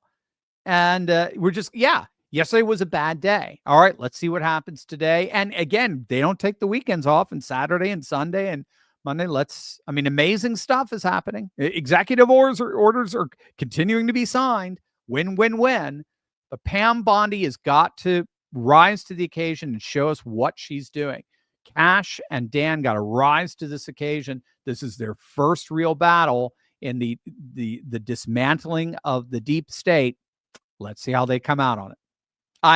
I'm putting my money on them. I'm putting it all on them. I wouldn't put a dime on the deep state. Stephen, Bondi has to do better. Don't promise what you don't know you can't deliver. I want to give her the benefit of the doubt. But after Sessions, right, I want Gates. Yeah, but even Gates, I don't know. Gates seemed to kind of waffle a little bit there. But I'm with you. After Sessions, who was such an unmitigated disaster. I'm with you. I don't think we trust the Justice Department. And don't forget, Bill Barr was no champion either. So no, I'm with you. We just had one bad attorney general after another, and of course 4 years of that train wreck Merrick Garland. So she's got to do better. She has a very high bar to live up to with this cabinet, and she failed yesterday. So my question is, was it a legit fail? Is this part of the psyop? And then at the end, we all go, ooh, whoa, that was good. That was impressive how they pulled that off. So that's what we're gonna have to see. Kevin, what about the rumors that the FBI and CIA are paying overtime to shred documents, drop hard drives, routers, phones into tree shredders? I'm sure that President Trump's team is aware of this. Do you think that we already have the info and are continuing to let the players in these organizations hang themselves? So Kevin, that's kind of my thesis at the end, based on what I'm reading from others, is that this is a psyop. They're letting them identify themselves. Maybe they already have the material. Maybe the material's already been destroyed, but not necessarily everybody knows that, or whatever it is. But this does appear. Michael Schellenberger, the independent reporter, has confirmed that he's numerous sources, whistleblowers from within the FBI, saying they are destroying evidence on Epstein and on JFK. And now that means they can identify them. So it seems to me that the people who are doing it are being identified as we speak. I think this operation may indeed be a full-blown operation to draw out all of what I'm calling the Caligula coup, all of these people engaged in mutiny, agents engaged in mutiny against the Trump administration, identify them, and then axe them in one swing, like Tulsi did with the 100+ agents that were found engaging in lewd, X-rated behavior on the chats in 15 agencies. So we've already seen Tulsi do it, but she needed an excuse. She couldn't just fire the 100 agents. She had to have an excuse to fire them. And this may be the excuse to fire these FBI agents, particularly the ones in the Southern District of New York. But we'll have to see. Again, it's going to have to play out. But I'm with you, Kevin. That's where I tend to be. That makes sense. To me, that checks the most amount of boxes. It checks the nefarious players in New York within the FBI. It checks the box that Pam Bondi is not incompetent and she's not compromised. She knows what she's doing. Same with Cash and Dan. But it also checks why yesterday's rollout was so odd and strange and weird. That didn't make sense. Well, it's because it's a psyop. It's not there to produce an Epstein file. It was there to produce the traitors among us and bring them to the surface. Mystic Tom, do you think Pam B's Epstein fiasco was done purposely to expose the individuals to investigate, fire, and arrest? You summed it up. Where were you when I was prepping for today's show? Where were you, Mystic Tom? I believe my thesis is, no, because you said it so perfectly, so succinctly. Pam Bondi's Epstein fiasco was done purposely to expose the individuals to investigate, fire, and arrest. We'll see about the arrest part. That's the indictment side of things. But that you said it beautifully. William O'Toole, I called you Peter O'Toole. William O'Toole, Dr. Steve, do you see a connection between Diddy and Epstein, or do you think they're separate events? And if they're deep state puppets, why do you think the swamp allowed them to be caught? Thank you, Will. Yeah. I haven't put those pieces together. I don't know the connection between Epstein and Diddy. Again, it seems to be the same thing. It's the same general gist, that high profile people with power and affluence were being blackmailed to control them, as it were, to get them to do the will of the deep state. In terms of Epstein, well, as I understand it, actually, it was the Justice Department. It was the Attorney General in Florida that originally discovered what was happening here and how this was all getting covered up by a liberal DA, if I recall. Was it in West Palm Beach or wherever it was? And then brought it to the attention of the Attorney General under Bush. And it was that Attorney General that actually went ahead and prosecuted Epstein originally. And then in terms of the 2018, 2019 raid, Yeah, I don't know. I don't know how it all plays out, other than that there's a bit of a disconnect between the players within the deep state. I think the deep state got very, very, very strong domestically after J6. I think before J6 it was there, but it wasn't. It was deep state was primary, as I understand it. Again, this is as I'm the sense I'm making of it. Mike Benn seems to have made this argument very well. The deep state was primarily directed toward geopolitics. It was CIA driven through the State Department. Federal law enforcement, that was still relatively tame. It ended up getting merged with the CIA deep state after J6, or right before, if we take seriously that it was largely choreographed and initiated by them. But it was certainly after November 2016. That's when we begin to see deep state actors within the FBI manipulating, together with big tech, the electorate, in order to guarantee election outcomes. It happened in 2020, and then they did everything they could to try to bury Trump post January 6th, politically bury him.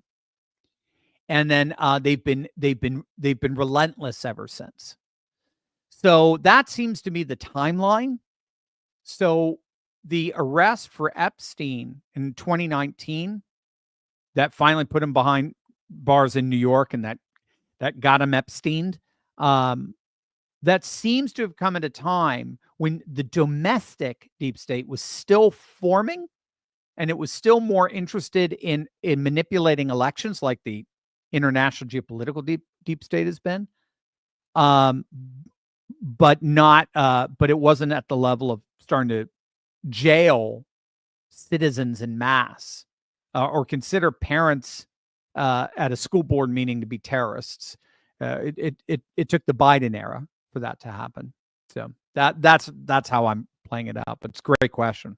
Those are some of those pieces we're going to have to connect at some point. Life of Brian, I thought it odd that Epstein came up trending 4 days ago, and the administration responded immediately with this, consistent with an op, one way or the other. The Rick roll was the GOP's facepalm. Yeah. Who did that? Was that what's his name? Was that the why am I forgetting? Ohio Congressman Jim Jordan? Was that Jim Jordan? Who did the Rick roll? That was just so. Yeah, I've seen that. I saw that in real time. I was on the American Freedom Tour, and we were in Arizona, Phoenix, and it had Dan Bongino was there. It had all the big star lineup. So Dan Bongino and Dinesh D'Souza and Don Trump Jr. was there, and Judge Janine. I mean, it was a great lineup. It was terrific.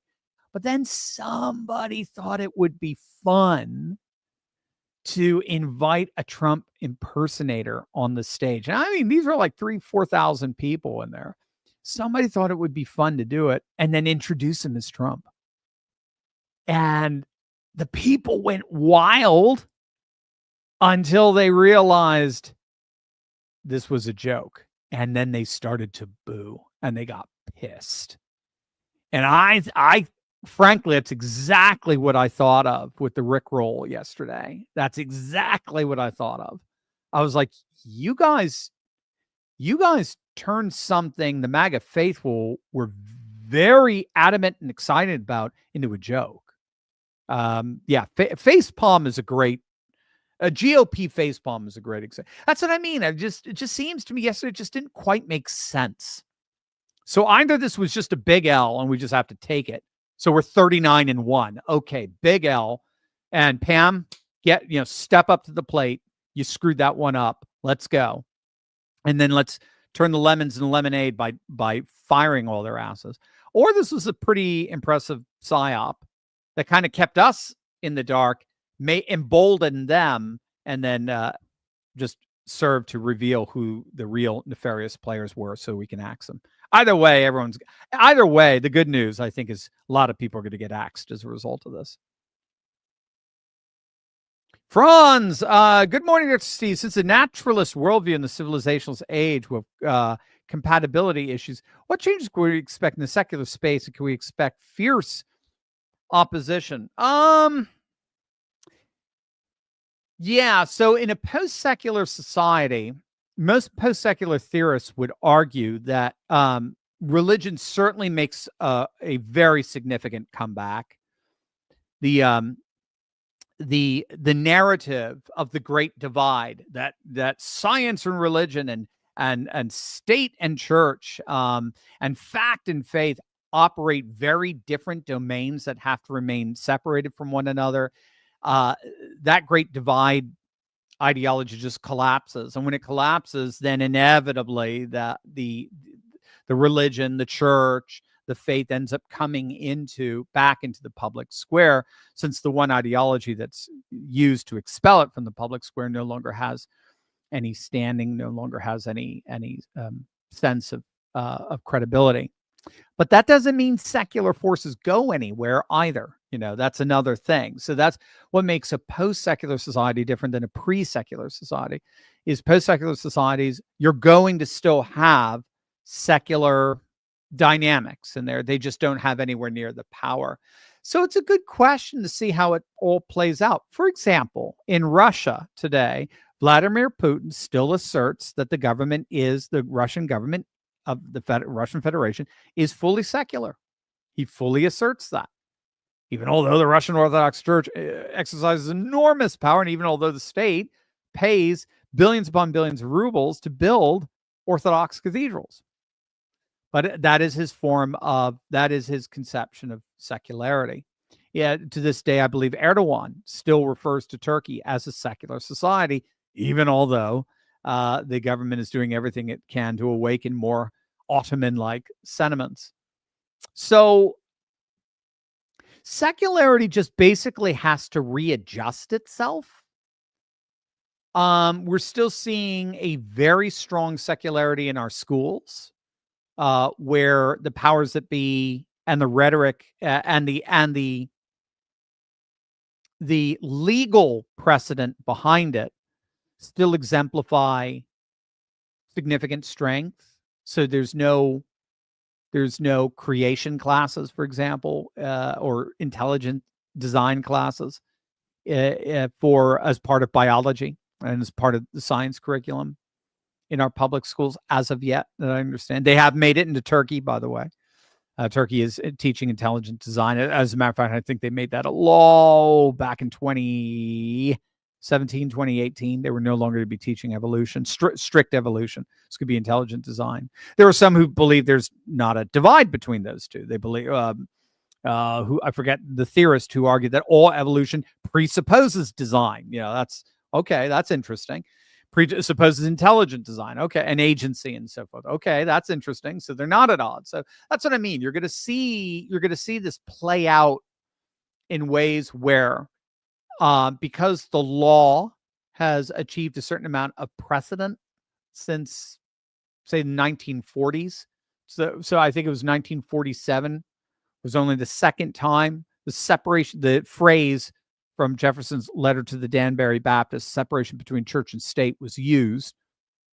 And then ever since then, it's been used like 1,000 times to expel the church and expel religious influence in the public square. Because you have that precedent, it's going to take some time to unravel. So that's kind of some of the staying power of secular influence in our society, certainly in the law. But again, one of the fields of study of post-secular studies is post-secular law, how that's getting unraveled. I mean, there are Sharia courts in the UK right now, legally recognized Sharia courts. So I think you probably see something, not necessarily Sharia courts, but more and more legally recognized ecclesiastical courts for civil cases. But it's just going to take time to unravel in the legal sphere and so forth. But in the political sphere, actual political sphere, I think it's already happening. I mean, people are scared to death of Christian nationalism taking over, and but again, it's not gonna be overtly charismatic or Pentecostal and everywhere you go. But you saw even with Trump's cabinet meeting the other day, beginning in prayer in Jesus' name. That's clearly indicative of a more post-secular politics. Benson, question Dr. Steve, the way you describe Caligula could be better described as the Antichrist. Ooh, the way you describe the participants of Lolita Island could be described as satanic, so they do not value humanity. Very true. Very true. You girls. You discuss M. Scott Peck's People of the Lie. Peck described institutionalized good, the church, and institutionalized evil, prisons. Interesting. Yeah, I think the deep state is also institutionalized evil. Would you agree or disagree? Yeah, Benton, I think you're right on. Dang, Benton, that's phenomenal. So Ben's alluding to a video I did yesterday on President Trump and the rise of sort of like the political demonology and spiritual warfare and political demonology that's happening inside Washington, D.C. as we speak. And Benton is just making a very, very, I think, very good extending that argument into institutionalized evil. And I think you're right. Absolutely. I think the deep state is institutionalized evil precisely because it exists, like I said earlier, as sort of an immune system to protect permanent Washington from the values, interests, and concerns of the people. And therefore, it is inherently autocratic, bureaucratic, and fundamentally anti-constitutional and anti-democratic. Doesn't even belong, Constitution doesn't even provide for something like the deep state. So it necessarily undermines the foundations of our republic. And to the extent that our republic is committed to the public good, to the public true, to the public beautiful, it is a anti-good force by definition. Brilliantly put, Benton. That's brilliant. Jerks Enterprise. Dr. Steve, I believe you are exactly right. To say it another way, this is Pam and Cash's Reichstag fire moment to go in and clean the deep state out of the FBI and the DOJ at large. Well, again, where are you guys when I'm prepping for my stuff, man? I love you guys. You're awesome. You say it, Jerks Enterprise, you're saying it perfectly. Absolutely perfectly. John, question, Dr. Steve. My numbers may not be exactly right, but my understanding is that at the last census errors, overcounted population Illinois, New York, California, and it gypped. So yeah, I think you got it. The 3 blue states, and it gypped Florida, Texas, and Alabama. That's right, 3 red states. They gypped them out of 6 districts and electoral votes. Can this be corrected before the next census? So that's it. I'm kind of going over that because I think you're right. I think it cost us. I think, about 5 or 6 seats. I remember they're saying a handful of seats that we would have had just been deep. And it's going to happen. It's going to happen. It's just, again, how much damage do they get to do ahead of time? And right now, by the way, it does not look like they're going to win the House. They're not going to get the Senate. That almost seems impossible in the midterms. But even if nothing was done, it doesn't look like they're going to get the House. Right now, Republicans have the advantage.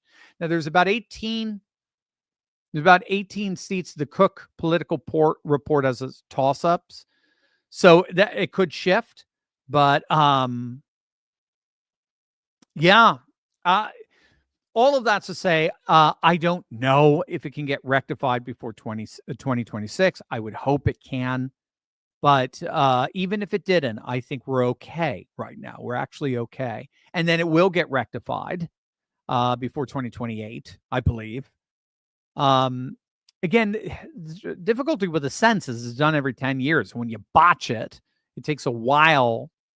There just seems to be all these loopholes of you have to go through to correct it. And I don't know why that is, to be honest. But it should be corrected, especially after the mass deportations. Because illegals were included. You were not allowed to ask a person's legal status. The Supreme Court knocked that down for some dumb reason. That Trump wanted that in the 2020 census, and they knocked that down. I have no clue why. So regardless, I do think the next census is going to be a bloodbath for the Democrats either way. Davros, Dr. Steve, the Dominion is trying to encourage a boycott today, telling everyone to avoid shopping at Amazon or other big retailers. Will you be buying something today in order to stick it to the Dominion? I'm not sure what the Dominion. I thought this was just like a Democrat thing, but maybe you're using code, and I'm not up to speed because I'm slow. I was thinking of doing that. It's funny because I just bought a book on Amazon yesterday, so maybe it's kind of like technically my thing, but maybe I will. There's always I have a reading list. I always have reading lists, so I'm always looking to buy another book. So yeah, maybe I'll buy something today and just show that the new patriot economy is the future, not this pathetic liberal Democrat economy. Benton, Dr. Steve, I do not care if these evil men and women are rich and powerful. They broke the law and should be held accountable for their actions. Amen. No, I'm with you. This proves there is a two-tier legal system. There is. It is Caligula. What is it? Caligula 2. A two-tier legal system is immoral. The fabric of a moral legal society is shredded to tatters. In history, are there parallels? Yeah. Well, certainly communism was a two-tier system. Fascism, any kind of totalitarianism is always going to be exemplified by a two-tier system. Apartheid's a two-tier system. So, of course. No question about it. I mean, the Caligulas believe they're above the law. They've been acting like they've been above the law, and they have been above the law the way Merrick Garland has, or even Bill Barr have been applying it. That's part of the guarantee of the deep state. You become a part, or just permanent Washington in general. You become a part of permanent Washington in order to have a security, an economic security, but also a legal security.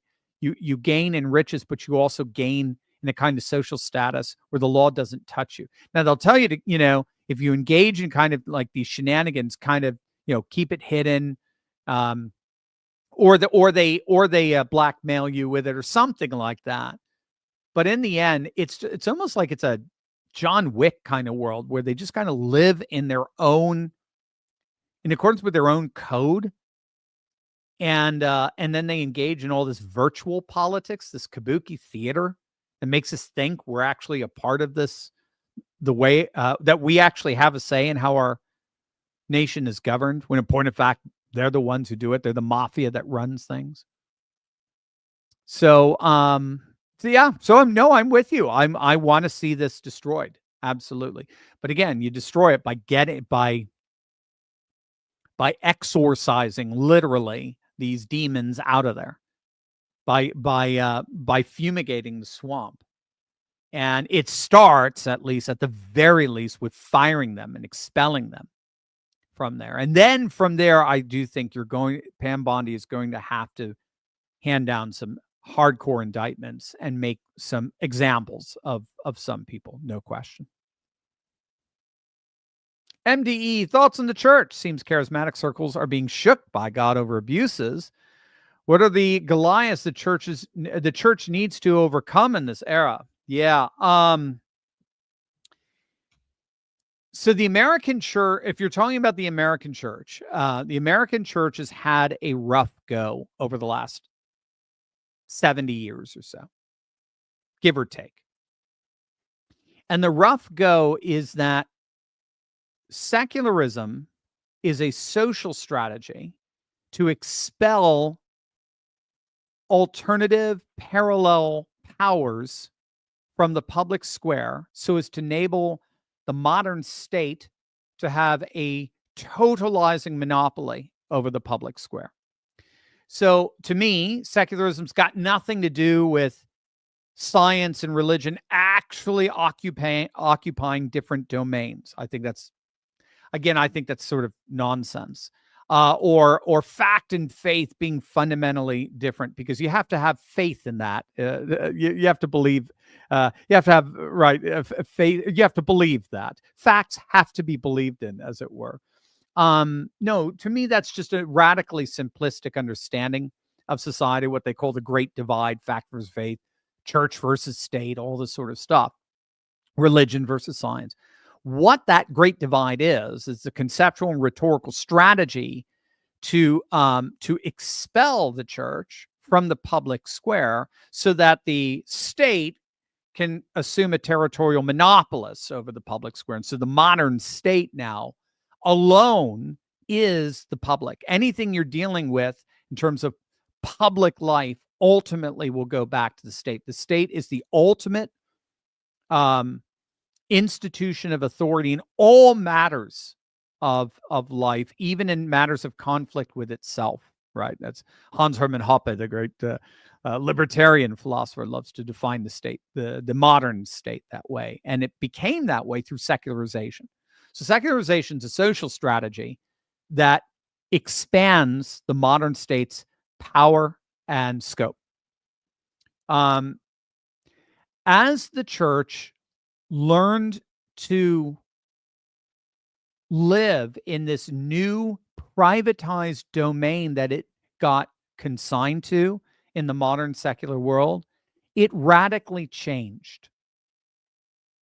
So this is going to be a key difference, I would say, between the modern American sort of evangelical charismatic church and say like the Russian Orthodox Church or even mosques, say in Iran, Shiite tradition, because even although they were certainly Russian Orthodoxy was persecuted, they were never privatized like we were.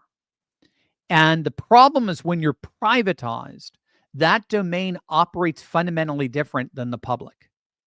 Private domain and public domain are so anthropologists, cultural anthropologists have been talking about this for years. Sociologists recognize this. Public life deals with the objective, whereas private life deals with the subjective. Public life deals with the obligatory. Private life deals with the optional. Public life deals with that which applies to all. Private life deals with that which applies to only some. And so when you take the church and you consign it to a realm that is subjective, optional, and applies to only some, all of a sudden you see the church lose its moral and truth identity. The reason why the church has such an almost impossible task of witnessing to truth today is because truth is public, it is not private. Truth is objective, it is not subject. Truth is obligatory, it's not optional. Truth applies to all, it doesn't apply to only some. So when the church has been pushed into the periphery of importance, into the private sphere of life, consigned away from the castles in the medieval world, now into the modern world, next to pizzerias and dry cleaners, it can no more proclaim truth or an authoritative moral vision of life than a pizzeria can or a dry cleaner can. Now, people might obey it. People might buy it, like they buy yoga and a yoga way of life. But nevertheless, a yoga way of life cannot be imposed in the public squares as obligatory for all. And the church lost that. It lost that capacity to be able to speak objectively, the American church. And so now, it's not specific to this. It's no wonder that you have all kinds of scandals. It's no wonder that you have all kinds of crazy things happening within the American church, because it's in the private sphere. It's in the sphere of consumerism. And crazy things tend to, again, because you just don't have a very strong moral foundation there, because it's not moral. Morality is public. It's not private. That's why, again, so many of our churches have gone woke, because wokeness was the ethics of the public square. And so all they did is they just amplified those public ethics. Rather than go against it, they went for it. Why go against it? It's not like, again, you have any obligatory social dynamics behind you for it. So anyway, so that's the American church. That's the state. And what is it going to have to do? It's going to have to step up and become public again. Like in the New England Commonwealths, or even during the time of the founding fathers, It's going to have to stand up and be able to proclaim virtue. That's the founding fathers. There were three things necessary for liberty. You had to be free, you had to be virtuous, and you had to be faithful. You had to have freedom, you had to have virtue, and you had to have faith. Those are the three. That's what's known as the triangle of liberty, triangle of freedom. In order to be truly free, we had to be self-governing. That meant you needed virtue. But in order to have virtue, you had to have faith. They did not believe that virtue was self-constructed. Virtue came from one of the major faith traditions. Overwhelmingly for them, it was Christianity, but they didn't care if it was Islam, if it was Hinduism, right? So Kash Patel took his oath, putting his hand on the Bhagavad Gita, the Song of God, one of the sacred texts of Hinduism. The founding fathers, I do believe, would have no problem with that because that's part of a faith, a classical, traditional faith tradition. But if you're going to have true faith, you have to be free. Faith can't be coerced. You can't use the position you have in the public square to coerce people to that faith. So you had to be free, but in order to be free, you had to have virtue. But in order to have that virtue, you had to have faith, which needed freedom, which needed virtue, which needed faith. So that's the interlocking triangle of liberty that all of our founding fathers held to. And the church is going to have to assume that position. And the church is going to have to be the point of virtue formation in our society today. Mike, our producer, is saying that Trump and Vance are currently destroying Zelensky in the Oval Office right now. Oh my gosh! If you want to react to the clip, do you have the clip ready, Micah? You want to show it? Have problems bringing people into your military? We have problems. And do you think that it's respectful to come to the Oval Office of the United States of America and attack the administration that is trying to prevent the destruction of your country? A lot of questions. Let's start from the beginning. Sure. First of all, during the war, everybody has problems. Even you, but you have nice ocean and don't feel now, but you will feel it in the future. God bless. You don't know that. God bless. You God bless. You will not have a war. Don't tell us what we're going to feel. We're trying to solve a problem. Don't tell us what we're going to feel. I'm not telling you. Because I'm you're in no answering on position this to question. dictate that. That's Remember exactly this. what I'm not You're dictating. in no position to dictate what we're going to feel. We're going to feel very good. You will feel influence. We're going to feel very good and very strong. You will feel influence. You're right now not in a very good position. You've allowed yourself to be in a very bad position, and he happens to be right about it. From the very beginning of the war, You're not Mr. in a good Brown, position. You don't have the cards right now. With us, you start having not cards. playing But cards. right now, you I'm don't. very You're playing serious, cards. Mr. President. You're I'm playing very cards. serious. You're gambling I'm the with the president lives in of war. millions of people. You think- You're gambling with World War III. What are you You're thinking about? gambling with What are you World thinking War about? III. And what you're doing is very disrespectful to the country, this country. It's with back all to you. respect to your Far country. more than a lot of people said very they respect. should have. Have you said thank you once? A lot entire of meeting? times. No, in this Even entire meeting, today. have you said thank you? Even today. You went to Pennsylvania and campaigned for the opposition in October. Offer some words of appreciation for the United States what of are you America speaking about? and the president who's trying to save your country. Wow. I'm gobsmacked. You wanted me to comment to that? I am gobsmacked. All right. Well, so what that tells me right there is that John Mearsheimer is one. John, the geopolitical theorist from the University of Chicago who recorded a speech back in 2015 predicting that war was going to break out in Ukraine precisely because of what happened with the Maidan Revolution 2014, orchestrated by Victoria Nuland and the State Department, U.S. State Department, and the incessant eastward encroachment of NATO was inevitably going to awaken great power bloc pushback from Russia, because that's how power blocks work. They form in order to never, ever have a peer competitor within their region. NATO was moving more and more into Russia's peer competitors or power block space. And if the moment they stepped too far over that line, just like Khrushchev was stepping over the line towards Cuba, Russia would react. And unfortunately, that's exactly what happened. And it sounds to me that Trump and Vance are 100% behind that thesis. We were told for 3 years, we have been told, it's not just me, it's our Alex and Alexander of the Duran and a number of others. We have been told that we were Putin puppets for pushing that thesis of why this war started. We were told we were just echoing pro-Putin talking points, pro-Russia talking points. I've been told that. I've read it in the comments. Well, I guess, well, Putin must have some incriminating information on Trump. I can already see it now. I mean, it was so obvious this war should never have broken out. This is the direct result of the neocons, these fundamentalist neocons taking over the State Department, the CIA, and the Pentagon, and pushing war with Russia. And they believe, I mean, George Soros wrote about this back in the early 90s.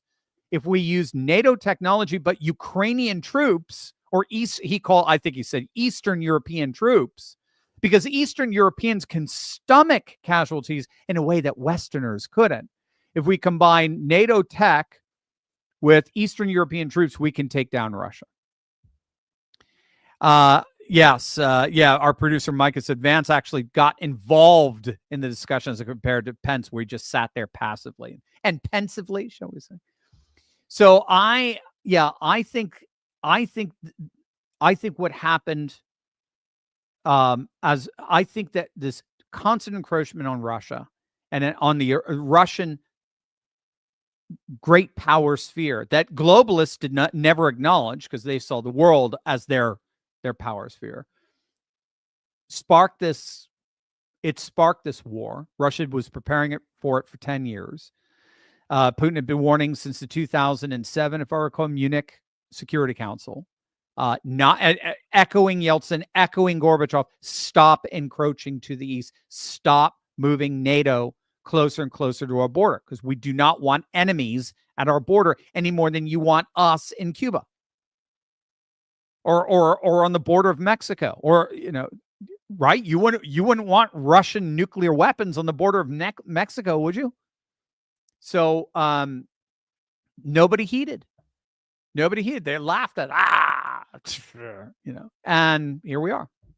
And so what you just saw there with Trump is basically telling Zelensky that his days of playing the victim and playing the virtuous leader when he's refused to hold any elections, when he's basically destroyed a denomination, made it illegal, the Ukrainian Orthodox Church. I mean, because it's too pro-Russian and blah blah blah. I mean, it's just I cannot even believe we just saw that. That's just beautiful. Super sticker from Janine. Thank you, Janine. Very sweet of you. Thank you. Axel, FBI head needs to fire every agent in the New York office. I'm being censored. Can't use my name. Okay, yeah, absolutely, Axel. We're with you. Looks like it's happening. Looks like obviously what you just saw there, even it looks like Zelensky is about to be fired. Let's put it that way. John Clement, Dr. Steve, I know any assassination attempt will have conspiracy theories galore. But the Butler attempt just gets weirder and weirder. We know nothing about crooks. The FBI and Secret Service continue to act as though they're hiding things, and many rumors about crooks being helped. Will we ever find out the real truth of what really happens? Good question, John. I don't know. I hope so. Again, this is obviously the man in the Oval Office was the intended victim of that assassination. I'm sure he would like to know. Hopefully, we'll know along with him. Rock Dog, Dr. Steve, can we do a fundraiser for you to take over PMSNDNC and have Micah produce shows with Alex Jones, Mark Dice, you, Tucker Carlson, etc.? It would be the most popular cable news outlet. Yes, sounds great. Well, fundraiser, huh? I think all the Elon will do it. Elon will be like, yeah, here's a few billion. Come on, give it over. It's more than enough. It's worth far more than what it is. That'd be great, Rock Dog. Mystery of Wrong Think. I love it. Orwellian. The goal of the lawsuits isn't to stop Trump, Elon. They know the case will fail. It's all merely to stall for time for them to delete evidence. It may be. It may be. That's very true. They are all trying to slow walk him for some reason. I thought it's more just to try to get the Democrats to provide at least some kind of opposition, because right now they're getting steamrolled. But I think you're right. I think in many ways there's a lot of shredding going on. Rockcorp and Dr. Turley speak of the multipolar world. If you had to draw a map or at least describe one, what would be the limits of each hegemon's geosphere of influence? For example, U.S. would control North America or all the Americas. Which hegemon would influence South America and Africa? Okay, yeah. So it's interesting. It seems to me Sam Huntington's thesis got a little fuzzy when it came to South America and Africa. It was very clear. So China is the Sinosphere. And that would include increasingly, it would include Taiwan. It would include Vietnam, Thailand, Cambodia, the Southeast Asia as a whole. It's a great question in terms of Australia, because Australia economically it is oriented towards China. Security wise, it's oriented towards the United States. So that has to play itself out. Probably in the end, it would go with the Anglosphere, more with the United States. So the United States would be exercising some pretty considerable influence in the region with Australia. India, of course, it would involve, Sri Lanka, Kashmir, these areas, in addition to itself. Russia would be Eurasia, the stands, possibly Eastern Europe and the like. Western Europe is a good question. He saw Eastern Europe and Western Europe as separate. If I recall, Huntington saw Eastern Europe falling more into the influence of Russia, like with the Soviet Union times. There could be an Anglo alliance, the United States shifting on over to England, to Britain, and Australia, New Zealand. What am I leaving out? Middle East. That's a little tougher. Middle East are sub civilization states, as it were. So Saudi Arabia commands a de facto authority for Sunni Muslims worldwide because of Mecca. Iran is the center for Shiite Islam. There's Pan-Africanism, so there may be a sub-Sahara African, Sahel region Africanism sort of forming. So that'll give you an idea. It's basically continental.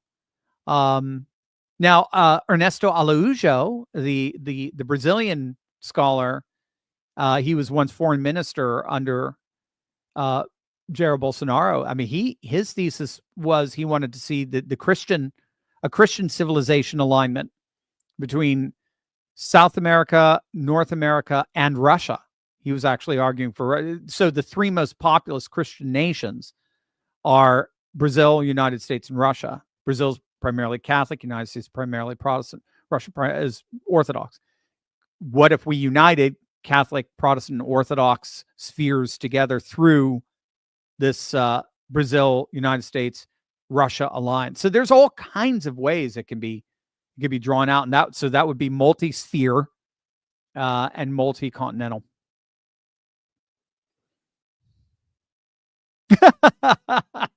Mike, our producer, a reporter. What if Russia breaks the ceasefire? Trump. What if a bomb dropped over your head? There's no one like it. Tammy, Diddy's corrupt, compromised machine was designed to snare people. The Epstein operation did not. Interesting. Yeah. I have to. I got to be honest. I've been caught a little flat-footed on trying to work out the connections between Diddy and Epstein. Abner, have you figured out where the news came from that Trump is a Putin asset? Well, apparently it was from the Hillary Clinton campaign, right? Originally, that's what it came from.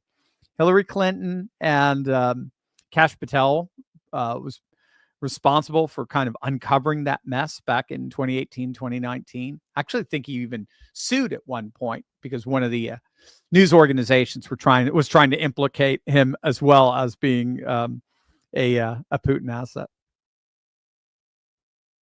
Beta Believe, hey, Dr. Steve, what do you think of President Trump not placing his hand on the Bible at the inauguration? I think it may have been intentional on his part, by the way.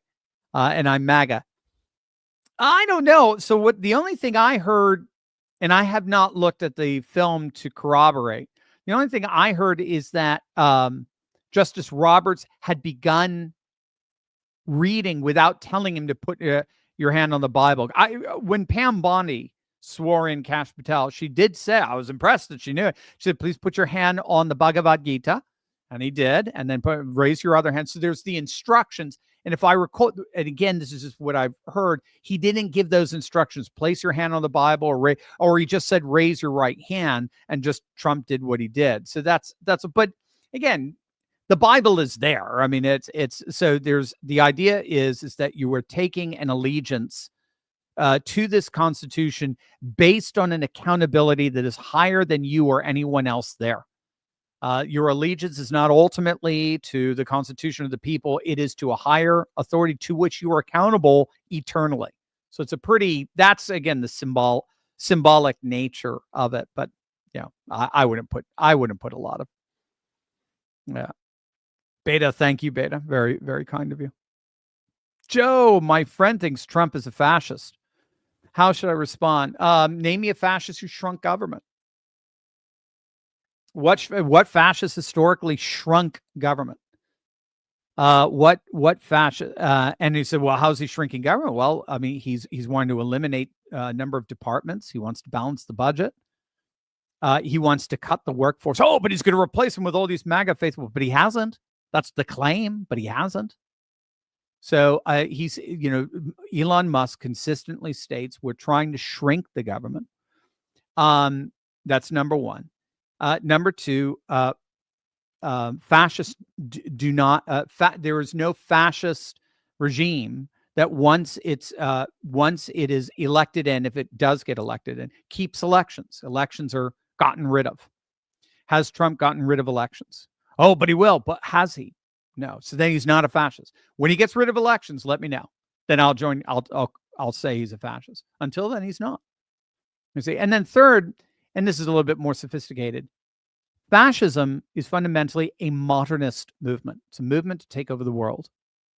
Just as communism was a modernist movement to take over the world. Just as globalism was a modernist movement to take over the world. Trump is a civilizationalist. And as a civilizationalist, he has no intention of taking over the world. He has every intention of taking over our own hemisphere, sure, but that's great power politics. You don't have to. That was being done way before fascists ever showed up. So there you go. There's three arguments against it. Mark, Dr. C, will ICE be invited into voting places for the midterms? Good question. That's brilliant. I would love to see it. I would love to see it. Absolutely. I don't know the answer though. All right, gang. Great. Well, now I got to go and watch this whole brouhaha that happened in the Oval Office with Zelensky. Absolutely crazy. It does look like Zelensky just got fired. Zelensky just got doged, and thank God for that. The guy needs to go, and we need to turn a chapter in this really sad period. Love you guys. Have a wonderful weekend. If anything comes up, I will do a quick video. God bless you all. We'll see you.